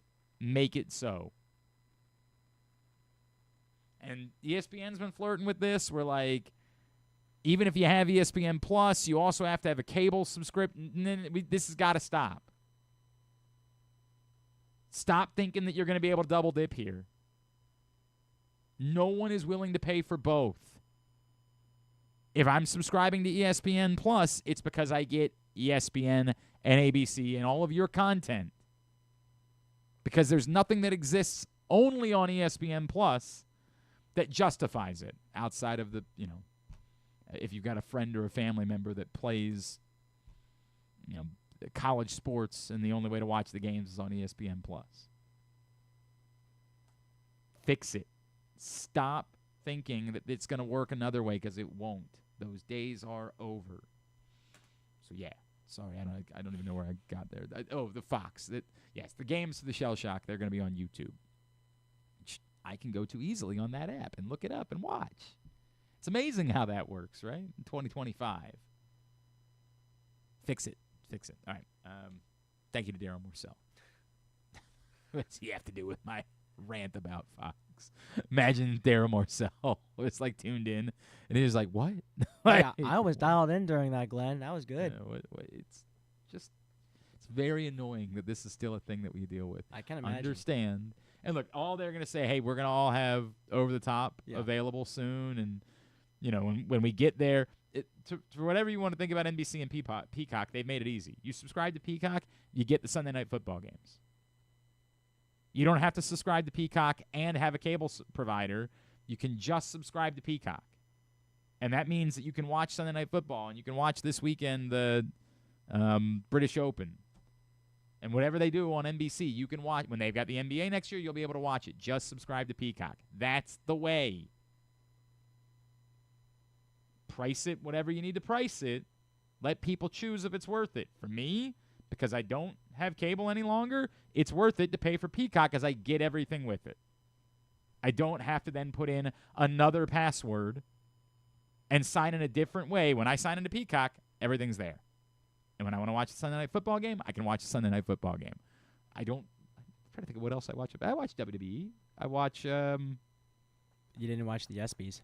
No, I didn't, but that's not on Peacock. Oh, I believe it or not, I'm not a big Love Island guy. I know that's what everybody's talking about. I don't know what happened. Why? Where? Love Island has become the biggest thing on the face of the planet. I guarantee Griffin watches. Guarantee it. Probably. And I probably sound like the a-hole because I don't watch. Like everybody else is listening. Is no, like, I don't watch it either. Yeah, so. but that means we sound like the a-holes. So we're in the minority at this point. Love Island is a thing, dude. It's what everybody's doing. I think I saw 2 minutes of it, and I sat there mocking. What is it? I don't even know what it is. No How is it different than all of the other shows like this? Bachelor stuff. Like, it's just attractive people going and fornicating on an island. Like, don't get me wrong. It's another name for the same concept. Is there something about it that makes it more unique or specific, or are you just watching attractive people fornicate on an island? Like, because, again, I'm not – hey, bro, I do not kink shame. I want to make that abundantly clear. Whatever you're into, that's what you're into. Been through this before. If that's what the show is, I don't know if there's something unique about it or it's if it's just train wreck people having sex, like, there's a lot of places. A lot of options for that kind of content. It's like, I don't understand the Morgan Wallen thing. Like, he's not any different than any other bad country music artist. Like, why is he the one that has been elevated? His music sounds exactly as forgettable as all of the rest of them. Why is he the one that's been, like, anointed as the representative of bad pop country music? These are things, man, that go through my brain where I'm just like, I don't get it. I don't get why that's the guy that's touring stadiums during the summer. Football news yesterday, the Commanders pick up Von Miller, so one more. I don't think that Von Miller was ever the fit in Baltimore. I think there's other guys. I still believe that there's a lot of us that think the Ravens could use one more veteran edge rusher. And particularly given that there are a few that have connections to Baltimore that remain on the market, I think that we've thought that maybe one of them, like, hey, I don't really know that I want to do off-season activities, but get back to me as we get closer to the season, and we'll talk then. Or maybe I don't really feel like doing training camp, but you can get back to me closer to the season. I'm not of the belief that, like, the Ravens are – the difference in their ability to win the Super Bowl is do they sign Matt Judon, right? And I don't think that a Matt Judon reunion would happen, actually. I don't think that's the difference in whether they win the Super Bowl or not. But I don't think it can hurt either. I don't think you're going to get a Kyle Van Noy-esque impact out of any of these guys, but I'm not opposed to a reunion with Jadeveon Clowney because, I mean, why would I be? I think that one more could be beneficial to this team. It won't be Von Miller. He goes to the Commanders. Jadeveon Clowney, Zadarius Smith, another couple of former Ravens that still are available on the market. Preston Smith, who was with the Steelers last year, I know is still available. Those types of guys are interesting to me. And Judon, who I mentioned, but I don't think the Ravens go back down that road. There was some kind of awkwardness between the Ravens and Matt Judon. I think Matt Judon has also said publicly, like, he just is like openly campaigned that he wants to go back to New England. Like, he just wants back in somehow. Because it all worked out for him there. So to come this morning, we are going to meet another Baltimore native or Baltimore area native who was drafted by the Colorado Rockies. Cam Nelson, St. Paul's alum, is going to join us. Today's show is brought to you by Game Day Men's Health in Owings Mills, Frederick, and Columbia. As you know, for the last few weeks, I have been using and receiving peptide treatment from Game Day Men's Health. And as I got into my 40s, I didn't know what was going on. I didn't feel like myself. And I was legitimately concerned that I was low T. But I got a complimentary testosterone test from Game Day Men's Health in Owings Mills, and as it turns out, I have all of the T. I have more T than they do on Love Island. And so that wasn't the answer, but it didn't change my reality. I still didn't feel exactly the same. And so the suggestion was maybe you're the right person for peptide treatment and peptide proteins. And I said, okay, I'll give it a shot. And there's lots of ways in which they can be impactful. I continue to say the two that I have noticed the most are, one, when I wake up in the morning, because I have gone through, as I've gotten in my 40s, the production. When you wake up and everything is just sore. Like you just, getting out of bed is a process, man. There could be an intermission. And I haven't been dealing with that. When I wake up in the morning, I get up and I just get out of bed and get my day going. It's really nice. And then the other thing, I play Sunday night tennis, and a lot of times when you're playing doubles, like crouching down at the net, and like I haven't been feeling the pain of that the same way. So whatever it is that you're dealing with as a man of a certain age, I would encourage you, go to GameDayMen'sHealth.com. I would encourage you to reach out, because a lot of these things, John Colson's trying to get rid of that stubborn belly fat. That's correct. That's what he's working on. That's one of the things they do. What is it? What is the treatment for that, John? I don't even know the answer to that. What is the treatment for stubborn belly fat? Well, the treatment should be eating right and exercising. Yeah, I understand. But when you hit my advanced age, that's even harder. That, I've said this before. I go to So the gym every day. I go and it's 4 times a week. Even the last time I lost weight, whenever 7-8 years ago when I got back into shape again, I just started going to the gym every day again, and I was like, yep, I'm good. And now you're 40. Now I'm 40. I go to the gym every day. Try 60 on. I don't eat terribly, and yet it's going the other way. Correct. This just happens when you're of a certain Your metabolism age. slows. So GLP-1. Okay. And I've been doing it for like 2.5 weeks. I've lost 7 pounds. Look Just at that. Sort of yeah. And the cool thing about it is, all it really does, at least that I can, I have no side effects, nothing. You know, all I can tell you is you're eating and you feel full more quickly. So you get to eat kind of the stuff you want to eat. Now I'm watching what I eat and all that. But if I want a hamburger or something, you go have. I got a mini. You don't have sub. 3 plates worth of fries. Yeah, I got a mini sub at Jersey Mike's yesterday. It was good enough. Well, I ate 2/3 of it and wow. ate the other third like an hour and a half later. How about it? Just because I was full. GameDayMen'sHealth.com. Cuts down on my beer consumption, sadly. That might be a good thing. Oh, yeah, that yeah, might be. yeah. That might be a good thing. Maybe that's good. That might be needed. Game Day Men's Health in Owings Mills, 443-264-4454. Call them. They have a couple other locations. One is in Columbia. You can give them a call, 443-266-3505. Or if you are packing up your game and headed out west, Fredneck.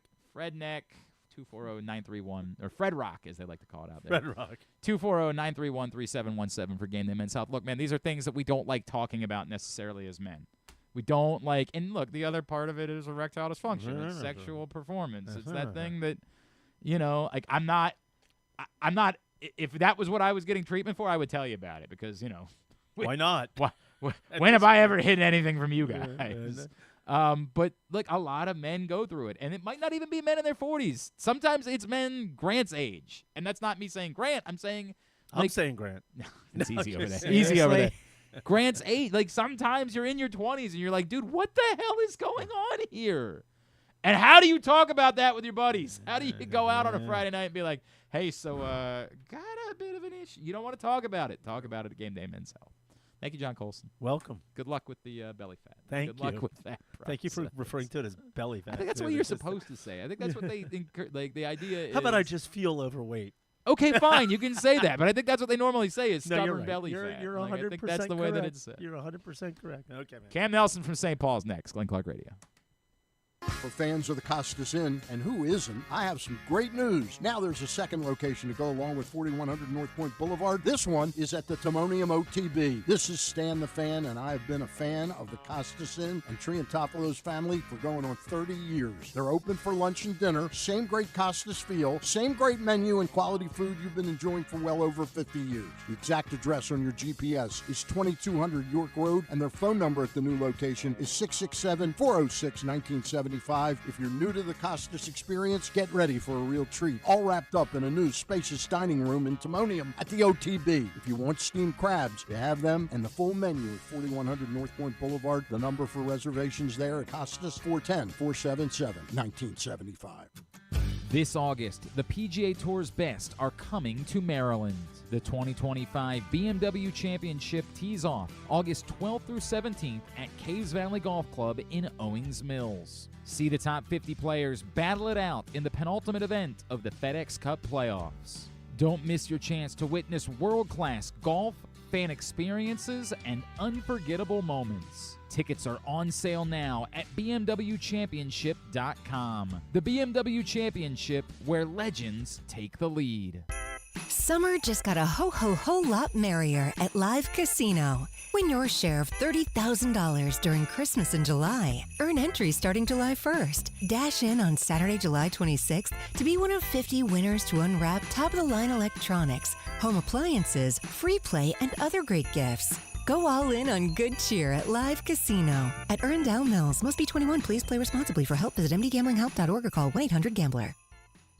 Driving in Maryland? Did you know an Easy Pass from DriveEasyMD.com can save you time and money? Of course you did, because you are a thrifty driver. An antenna reads your Easy Pass transponder and automatically deducts the toll from your Easy Pass account. Learn more at DriveEasyMD.com. Gambling can be a fun and entertaining experience, but there are risks involved. If you're planning on betting on the game at the casino or on your phone or computer, know your limit, stay within it. Set a budget and a time to stop. Remember, gambling isn't a financial solution, and it doesn't mix well with alcohol or drugs. Know the risks and have a plan before you begin gambling. For free and confidential services, call 1-800-GAMBLER 24/7 or go to helpmygamblingproblem.org. Want to improve your golf game or learn to play for the first time? The Baltimore Golf Academy has fun, instructional programs for the beginner golfer to everyday players. The Baltimore Golf Academy can take your game to the next level. Enroll today at baltimoregolfacademy.com. Whether your focus is luxury and comfort, convenience and technologically advanced connectivity, or sporty performance and aggressive styling, we've got the perfect Highlander for you. Check out buyatoyota.com for deals on new Highlanders from your local Toyota dealer today. Coming back in here with Glenn and the other guy, Garrett, whatever his name is. You know who they are. All right, back in here on GCR as we continue along here on a Thursday edition of the program. Oh, boy. Don't forget, all summer long, countysports.zone. I know there's no games going on right now, but they are still churning out content.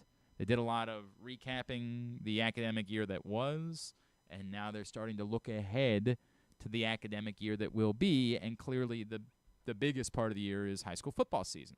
So they're going to start getting you ready for that. Any news, they've got updates on that. countysports.zone, proudly sponsored by your local Toyota dealer and buyatoyota.com. And some of the news that they've been covering at countysports.zone is some of the local kids, high school baseball players from the state of Maryland who have heard their name called in the MLB draft. We met Aiden West earlier this week, who was drafted by the Dodgers. Our next guest did a stint in college after his time at St. Paul's. He played a couple years at Wake Forest, but now he is ready to begin his pro career. Had to do it a little bit earlier on. Opportunity to meet Cam Nelson, the pride of St. Paul's, and now draft pick of the Colorado Rockies right here on GCR. And it's a pleasure now to be joined here on GCR by one of our own, a young man who had the honor of hearing his name called in the 5th round of the draft this week. He is the pride of St. Paul's by way of Wake Forest, and now he's a part of the Colorado Rockies organization. He's Cam Nelson, and he's with us here on GCR. Cam, it's Glenn. It's so great to meet you, man. Thank you for taking a couple of minutes for us. We really appreciate it. Glenn, thank you for having me. I appreciate it. Can you put into words what this week has been? I remember I was talking to your dad the other day, and he said, I'm not even him, and it's been a whirlwind. Can you put into words what this week has been like?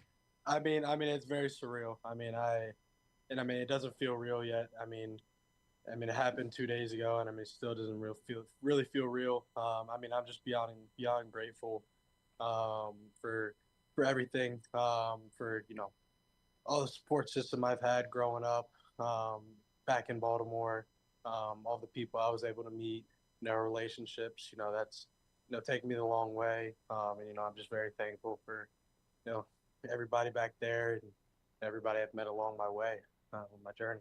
I would love that. Cam, if I could, I'd like to work back, and then we'll get to today. Yeah. Growing up, how did you end up playing baseball? I know you were a multi-sport athlete, right? Where did the baseball part come from? What led you to baseball, and what made baseball the sport that you said, this is the one for me, I want to go this path and try to do this? I mean, it's always honestly kind of been my thing, I've always loved other sports growing up, but baseball, it was always been a little bit different for me. I've had a different energy for the game, different drive, and it got to the point for me, once I got to high school and really figured out that I wanted to really take my game to the next level. That's kind of when I really decided to started dropping in the other sports, started training in the off season, taking it very seriously. So it was kind of like a little bit of a switch that flipped for me as I started to get into my high school years growing up. So yeah, no, baseball's always been it, though. It's definitely what is it like? What is it about baseball? What drove you to it? Was it just that you recognized that you were pretty good at it, or? I would say that I've always realized that I've been pretty talented. But also honestly, just the love for the game. That's the only thing that I want to do 24/7, and I'm glad to call it my job now. That's cool, man. Just because it's always been a life goal, and just to go out there every single day and do that and train for that every single day. I can't be more excited. I guess let's handle that really quickly. So someone would say, hey, you still have some eligibility at Wake Forest. You've made that decision already. This is what you're doing. Yes, definitely. It was a tough decision to make, but a great organization, great people. It couldn't honestly go wrong with either decision there. Sure. I'm excited, honestly, either way. Yeah, it's a nice choice to have to make, right? Like, there's really not a loss in there. Well, congratulations, Cam. Cam, take me through how you ended up at St. Paul's, right?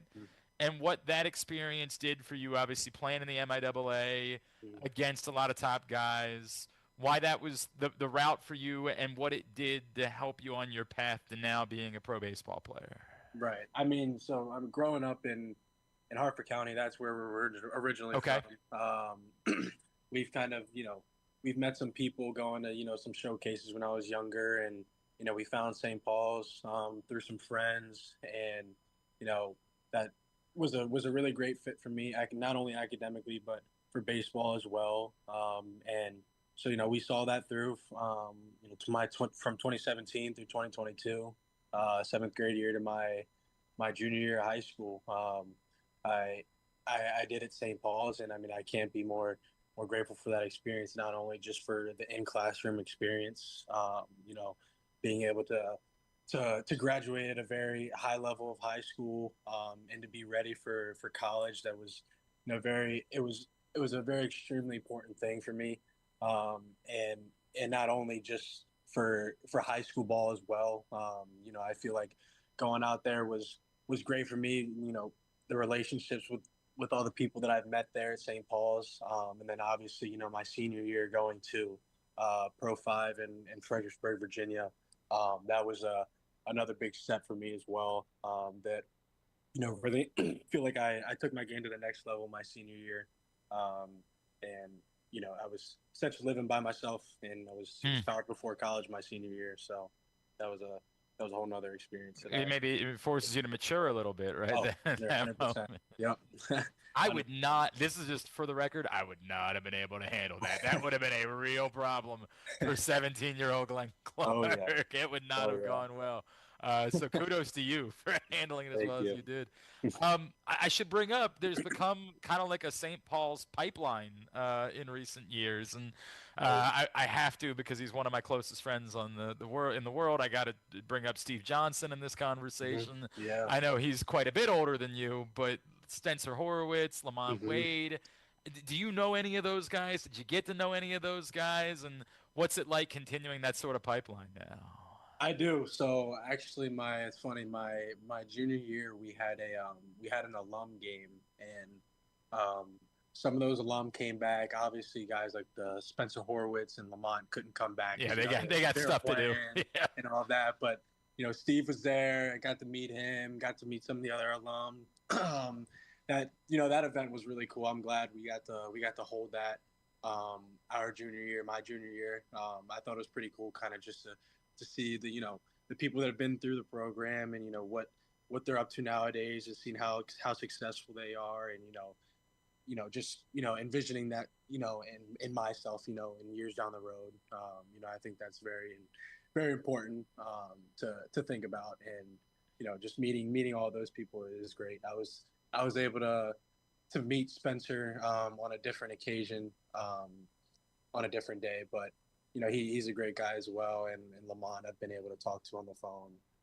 So that's cool. It's definitely a great pipeline for sure. That's a really cool group of connections. Steve's an amazing human. He's working with my 10-year-old currently, trying to get him, and my God, he's doing miraculous work trying to turn him into a baseball player.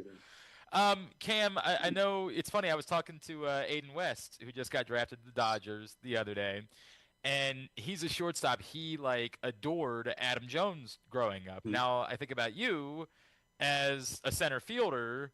Who were the guys that you looked up to? I am obsessed with center fielders, by the way. It is my favorite in baseball. I'm a lot older than you.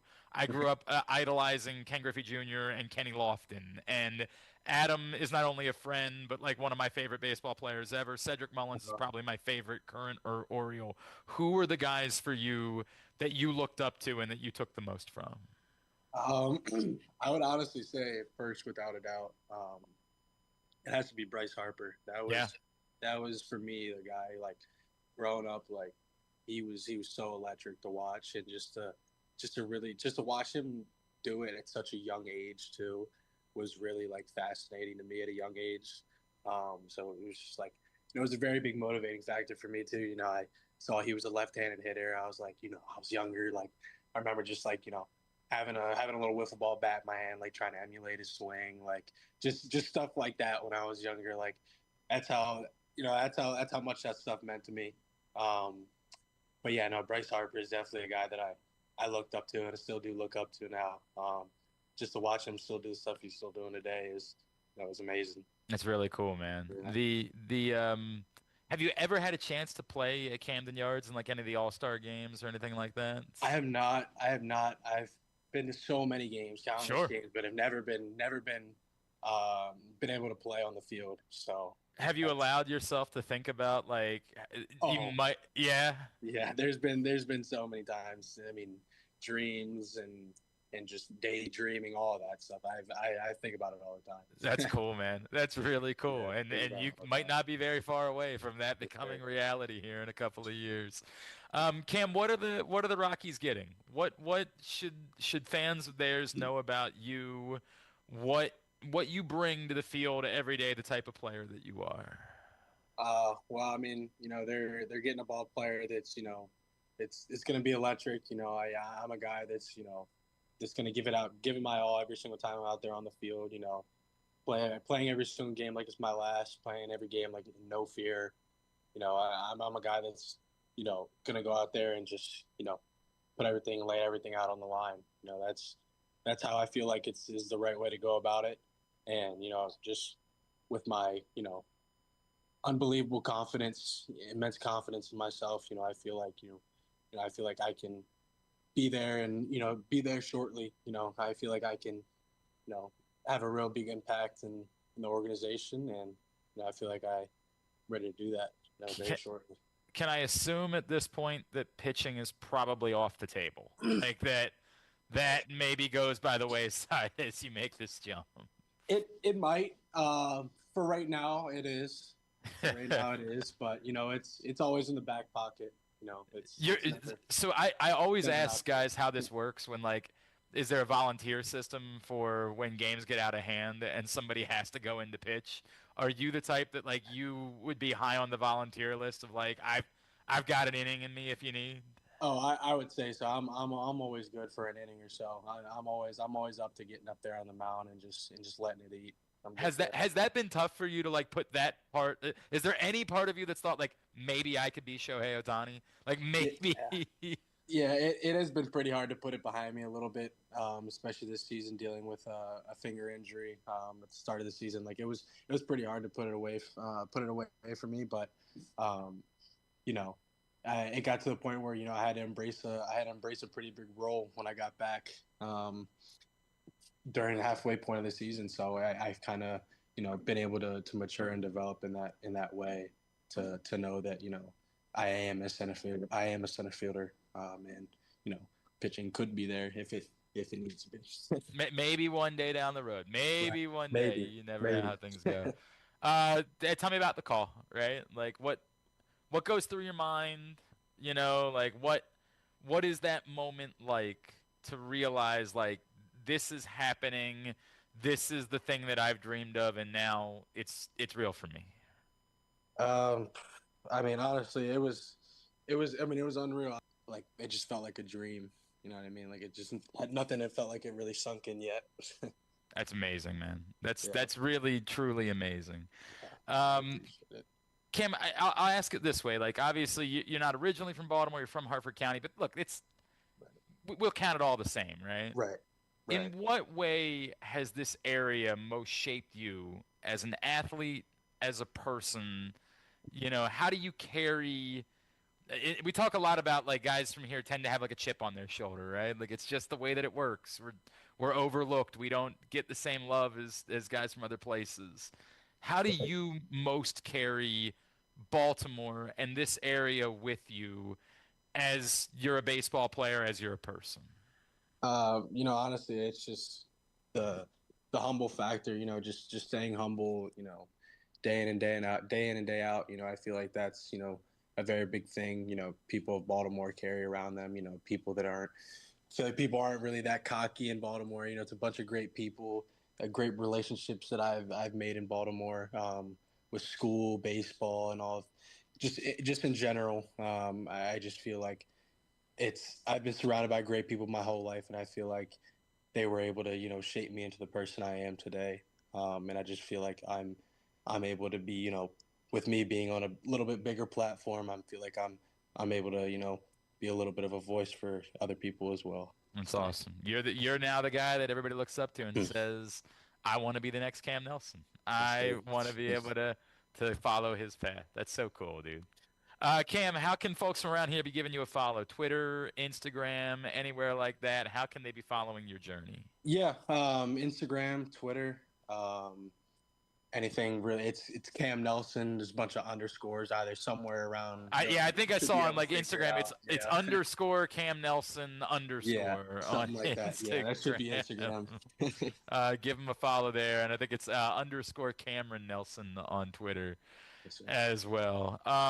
Cam, we're so happy for you, for your family, and what this means moving forward.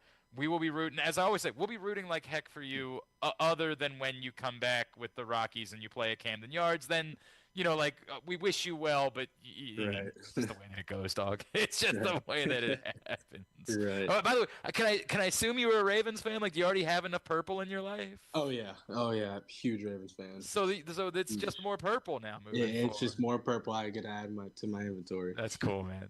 Cam, best of luck, dude. Thank you so much for taking some time for us. We really appreciate it. Thank you. I really appreciate it as well. Thank you for your time.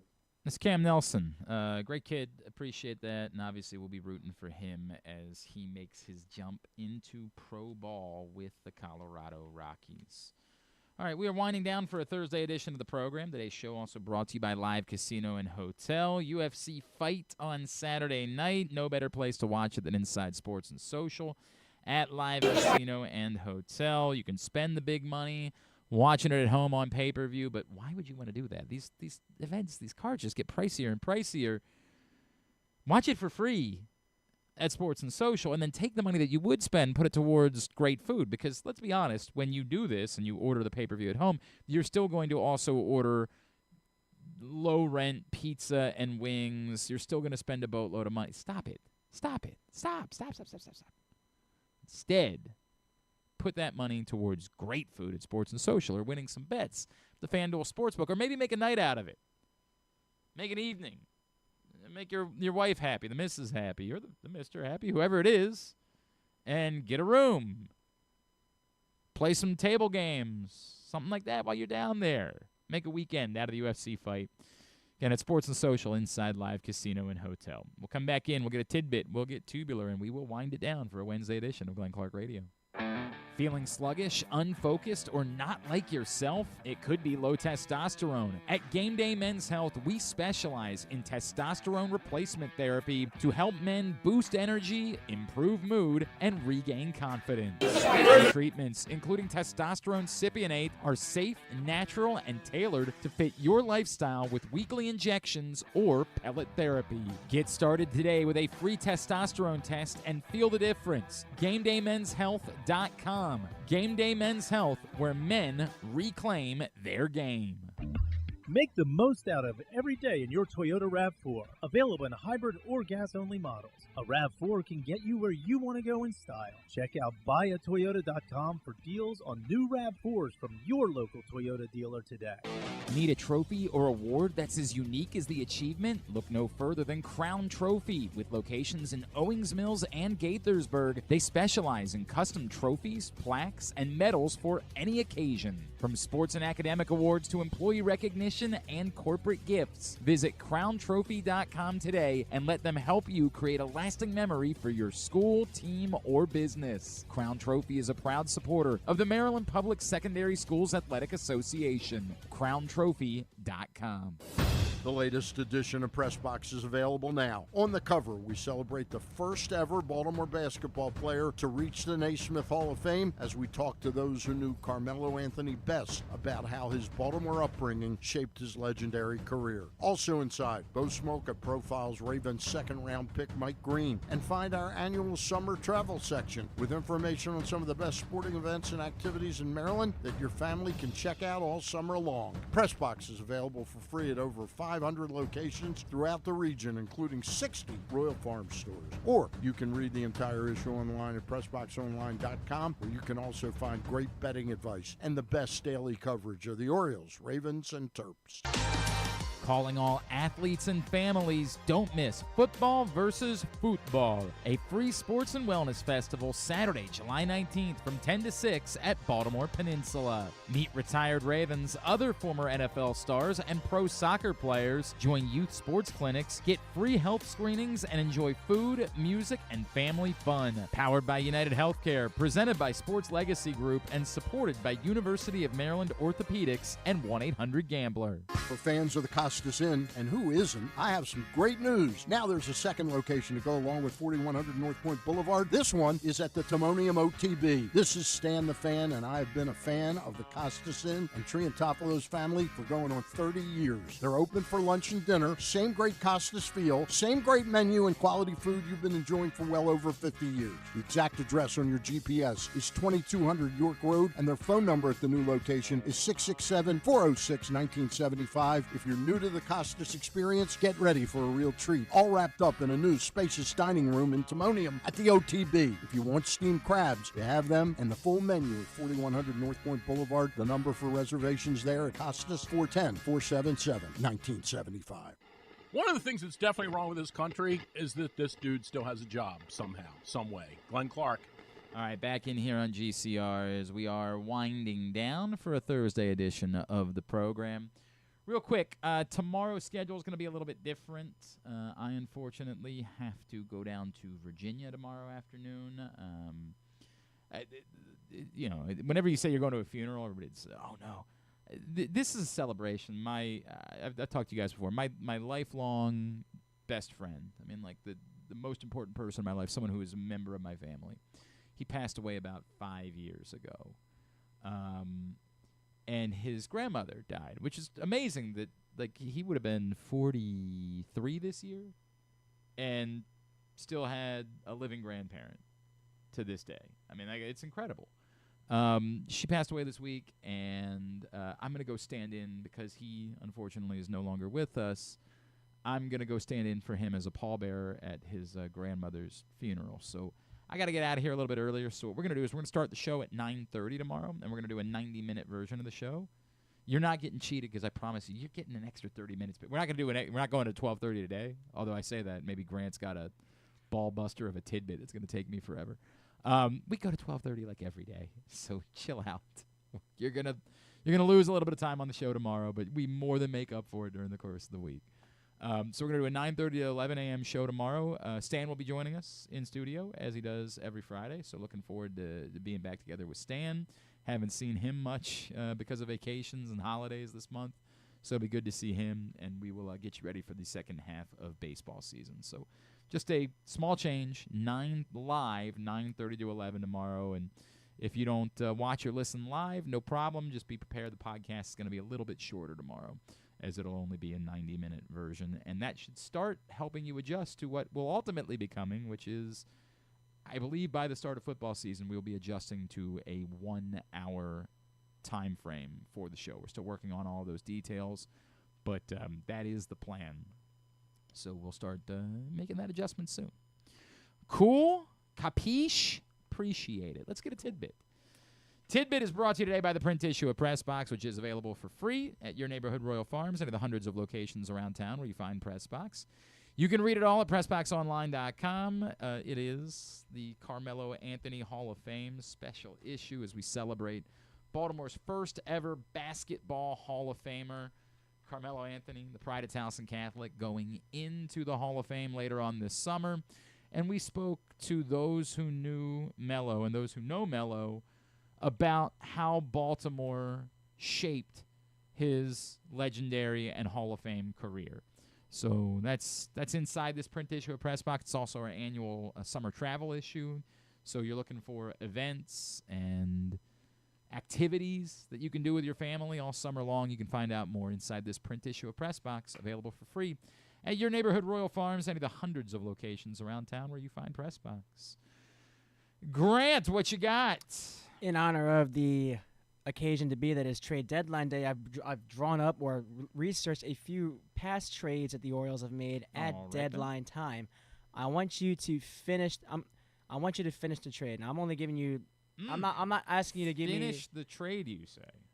It could be easy. It may not be easy depending on how we take it. But I think you'll do pretty well. So first trade I got happened in 2011. Tommy Hunter and Chris Davis are acquired from the Rangers in exchange for Koji Uehara, who is 50 years old already. Huh, that's crazy. That's crazy. He was just 30 years old, throwing for the Orioles yesterday. I felt like if he was Jamie Moyer, he'd still be pitching. Oh yeah, that's right. Yeah. Next trade happened in 2013. Traded to the Houston Astros as LJ Hose, Josh Hader, in a 2014 competitive balance pick in exchange for. Oh my God, I know this. I was at the game 3 God. hours after that trade happened. Is that Derrick Moore? No. Okay. All right, well, double check. Make sure. Is it the same people that called earlier? All right, double check because it might be calling from a different number. That does happen sometimes. LJ Hose, Josh Hader. LJ Hose and Josh Hader, Houston. All right, we'll do it. Oh, man. Just as soon as I say we're not going to 12:30 today. The moment I did that. Oh, it's a curse. By the way, was that... It was a pitcher. And now I'm... Because Feldman was Arrieta. Was that Bud Norris? Was that who it was? Yes, it was Bud Norris. That took a minute, man. That took a minute for me to work through. All right, pause it. We'll get back to it. I like the game. But I wanted to invite this guy on this morning because he's back in town this weekend doing something really special, and he's launched a foundation, actually, that I'm really excited about. You know him. He was one of the heroes of the Michigan football team that won the national championship 2 years ago, made that game-winning tackle in the Rose Bowl to get him into the title game. He is the pride of St. Francis. He's Baltimore's own. He is Derrick Moore, and he's with us this morning here on GCR. Derrick, it's Glenn back in Baltimore. It's great to chat with you, man. Thank you so much for taking the time for us. No problem, man. Thank you for having me on here again, man. Absolutely, dude. It's great to chat with you. Derrick, can you take me through, right, like getting involved and why you wanted to launch the Be More Foundation, what your goal is for it, and how important this Saturday is at Dunbar as you guys get this thing going? Really, like my daughter, like launching like my foundation was really, like find ways to touch kids back in Baltimore, and just show them like it's a bigger lifestyle outside of Baltimore, and there's a lot of things you can do once you make it outside of the city. And this weekend, I just really want to just come out, have fun with the kids, and just show them, it was a kid once, in their shoes and did everything that they did at their age, but he kind of just, blocked out all of the nonsense and, kept his head on straight and found a way to, make it out and pretty much live his dreams and also take care of himself and also his family, so I just want to go out and just have fun with them, just show them, it's a bigger, stuff out here bigger than Baltimore. I love that's my goal. I love that, man. And obviously, I think it's powerful that you talk so directly about it, right? Like, we know, and we get reminders constantly of some of the things that our city struggles with. But to the point, like, you need guys like you to step up and show kids, like, hey, there's a reason why we're asking you to try to, like, walk the straight and narrow. Like, you can accomplish great things. You don't have to fall into and be another statistic, if you will. Yeah.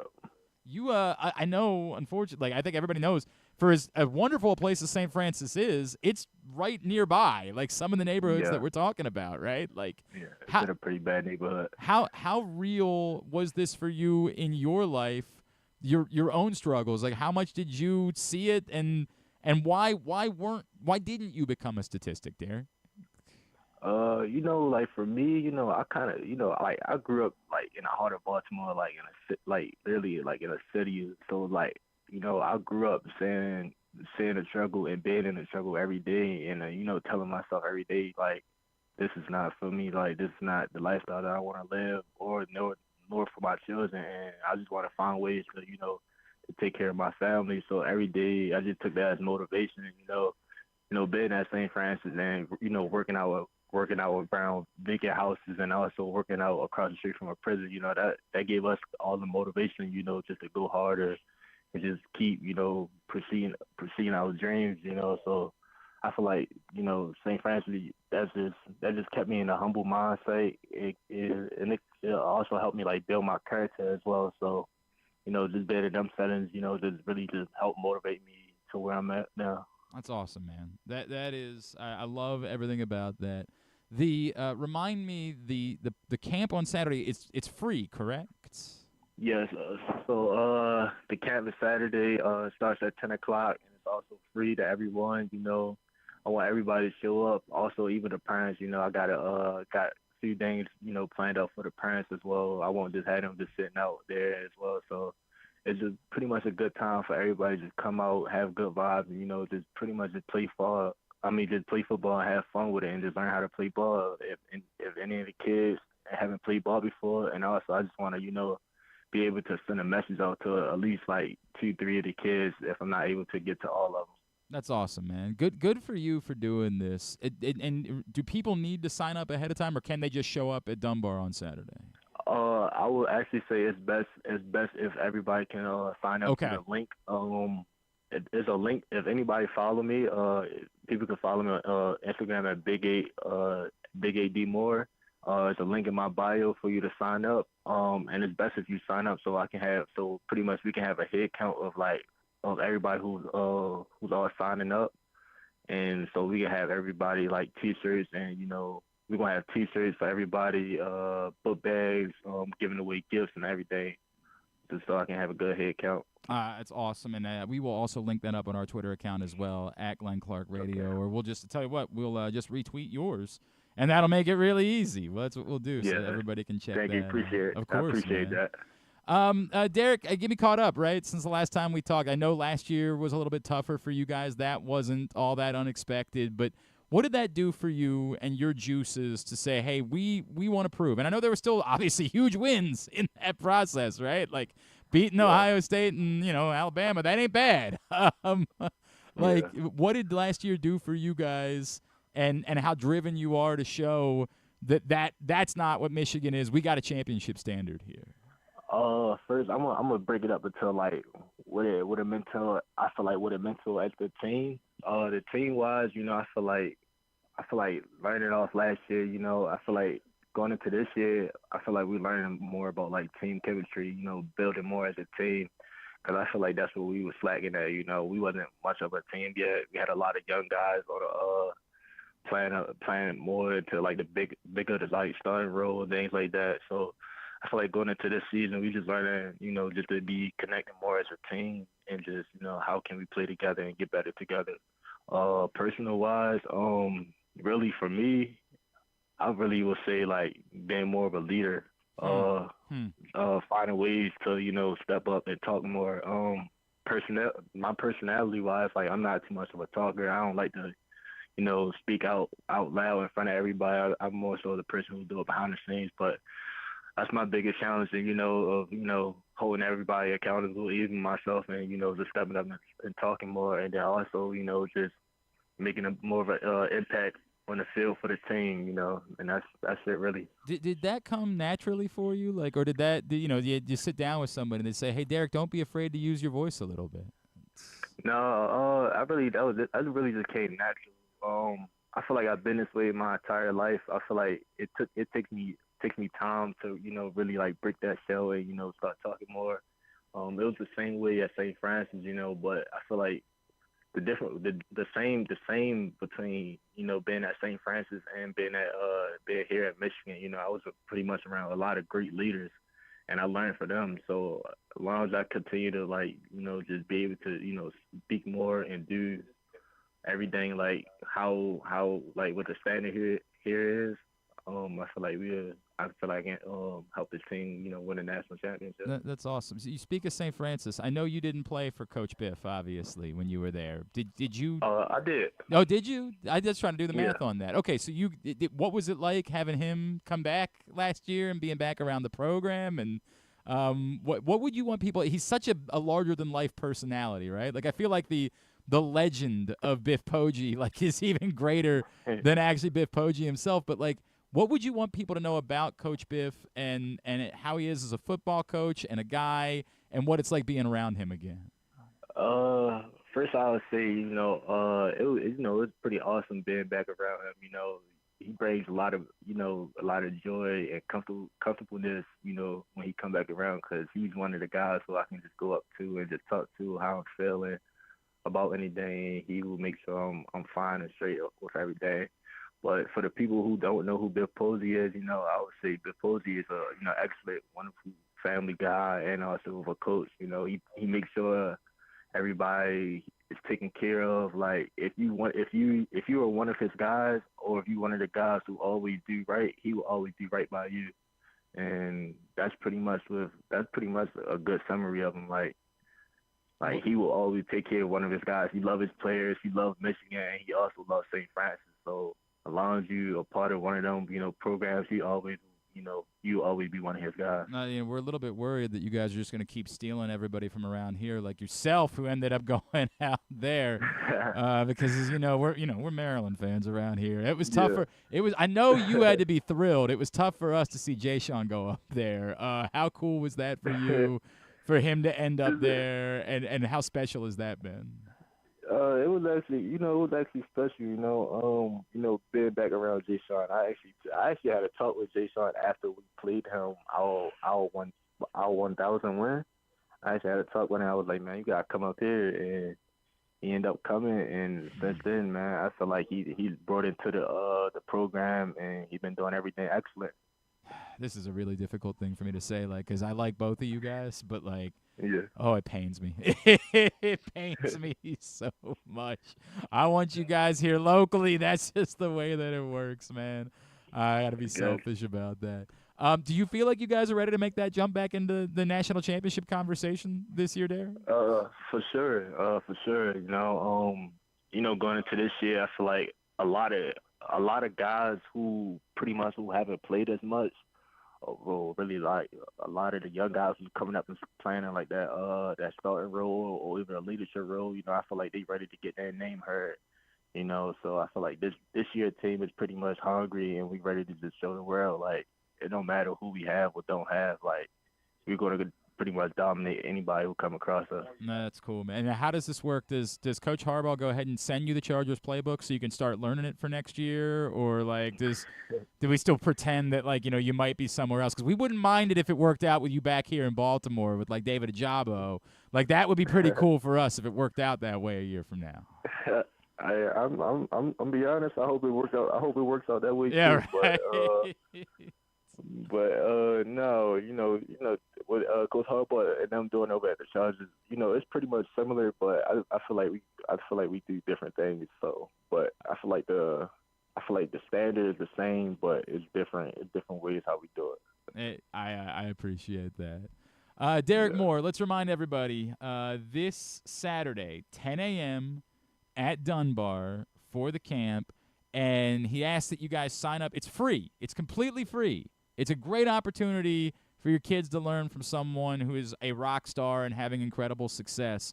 But we're asking that you sign up beforehand, and we got that link up on our Twitter account. And if you go to Derrick's page as well, at Big8DMoore, you can find it there. And then for the foundation and the work you're doing there, is it Be More Foundation with 2 O's, bemorefoundation.org? Is that where people should go? Yes. Derrick, we love that you're doing this, man. It means the world that you care to continue giving back to our community, and that is everything you're going to accomplish on the football field, and we know it's going to be incredible. You've already accomplished a lot. That stands out so much more and is everything we could ever ask for an athlete in our community. So thank you for that and for your commitment. Continued success to you, man. We will be in touch and appreciate you hopping on here for a few minutes this morning. Okay, appreciate it. Thank you for having me on here again. Absolutely, dude. Derrick Moore. I think a lot of people know I do a lot of St. Francis games, home games. I call them on their TV broadcasts, and it's very difficult because I love Derrick Moore. He's an incredible player. He's already, proven himself, but man, I just wish those guys were playing at Maryland. I just wish that – I can't lie about it. I just wish that was the case. But this is the part that matters. This is the part that matters, doing stuff like this. So good on Derrick Moore for that. All right, we were in the middle of Tidbit, and we had gotten through the first couple. And I was struggling on the Bud Norris one. I was struggling. I don't know why this. I loved that one. Scott Feldman's name kept coming back into my mind. Oh, that's another one I could have done. Yeah. Because that was Arietta. Yep, that was the big one. Steve Clevenger. Pedro Strop was in that That's deal. That's right. Yeah. Correct.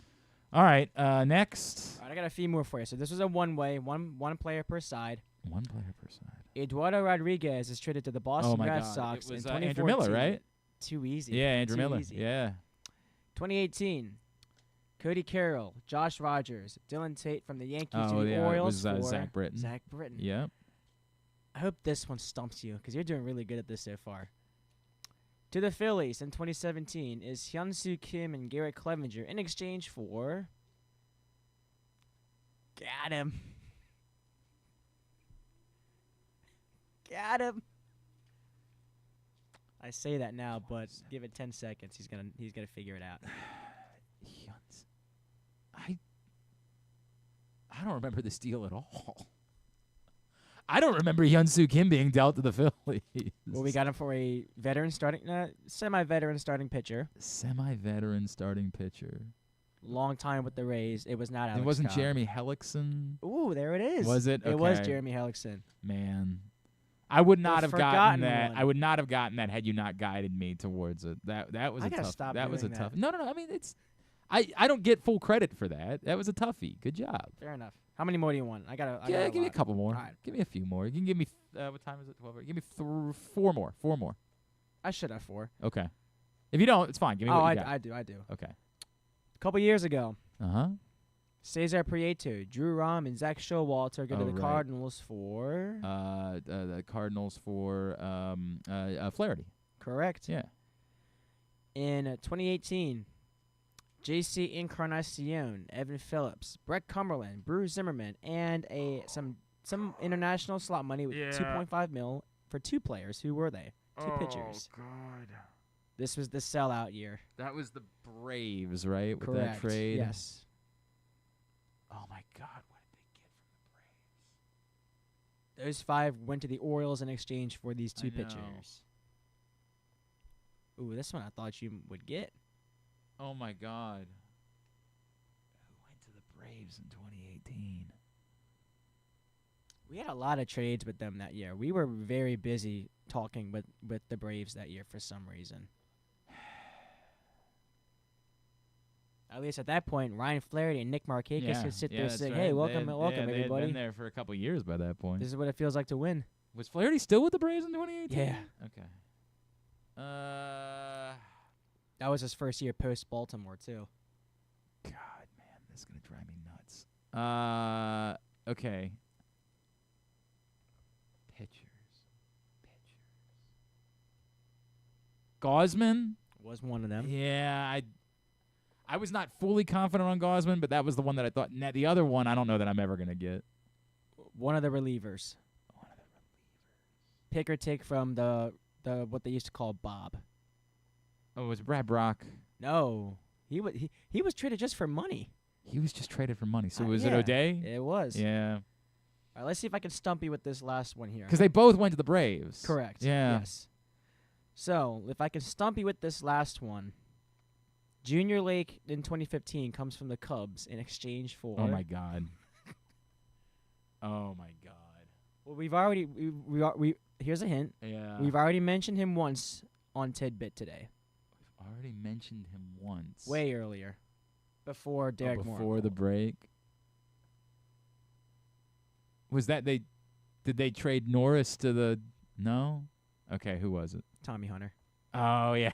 Tommy Hunter had like so many tours of duty. And then we brought him back a year God, later. man. They loved Traveling Tommy. They couldn't quit Tommy Hunter, man. They couldn't quit him. All right, that was a good exercise. I didn't mind that. That was I'll a wait good for one. tomorrow's. That was a good one. Oh boy. Let's get tubular. Okay, everybody, it's going to be quick today. What's the main focus today, Coach? Fundamentals, ball control. It's always huge. Any early thoughts on the competition this year? Well, look, this is the best of the best players in the world. It's going to be an amazing tournament. Tournament? Yeah, the BMW Championship at Caves Valley. What are you guys talking about? All they ever ask me about is football.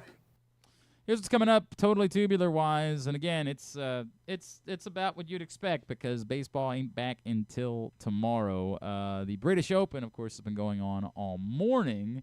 I think there are still some players on the course. I think that continues right now, although I got to be honest with you, I don't. Yeah, there are still players on the course right now, so continue watching the British Open. Matt Fitzpatrick, as you heard with Drew, my pick to win the British Open. Currently tied with, I actually did know who he is, but he's currently tied with 2 people I definitely don't know who they are. Jacob Skav Olesen and Haotong Lee are tied with Matt Fitzpatrick atop. Scotty Scheffler, just 1 stroke back, so you can check him out there. But the British Open continues on the USA Network is how you watch it today, and then round 2 gets underway at 1:30 a.m., on Peacock, and then coverage shifts back to USA at 4 a.m. tomorrow. All right. More golf. Golf Channel has round 1 of the PGA's Barracuda Championship because there's 2 PGA Tour events going on right now. That's at 6 o'clock on the Golf Channel. Another Women's Euro quarterfinal, Sweden and England, 3 o'clock on Fox. Summer League all day on NBA TV, and then tonight on ESPN2 and ESPN. Access TV for TNA Impact at 8. Non-sports, Love Island. Griffin does not watch. Griffin does not watch Love Island. By the way, I confirmed. Oh, you texted him. That was the important part that he needed. Really important for the show today. I wanted to know too. I'm stunned that he doesn't watch Love Island. Honestly, I am too. I don't know what any of these things are. No, there's a Star Trek Strange New Worlds season 3 premieres on Paramount Plus. You can find it all at GlennClarkRadio.com. Just go there and do that.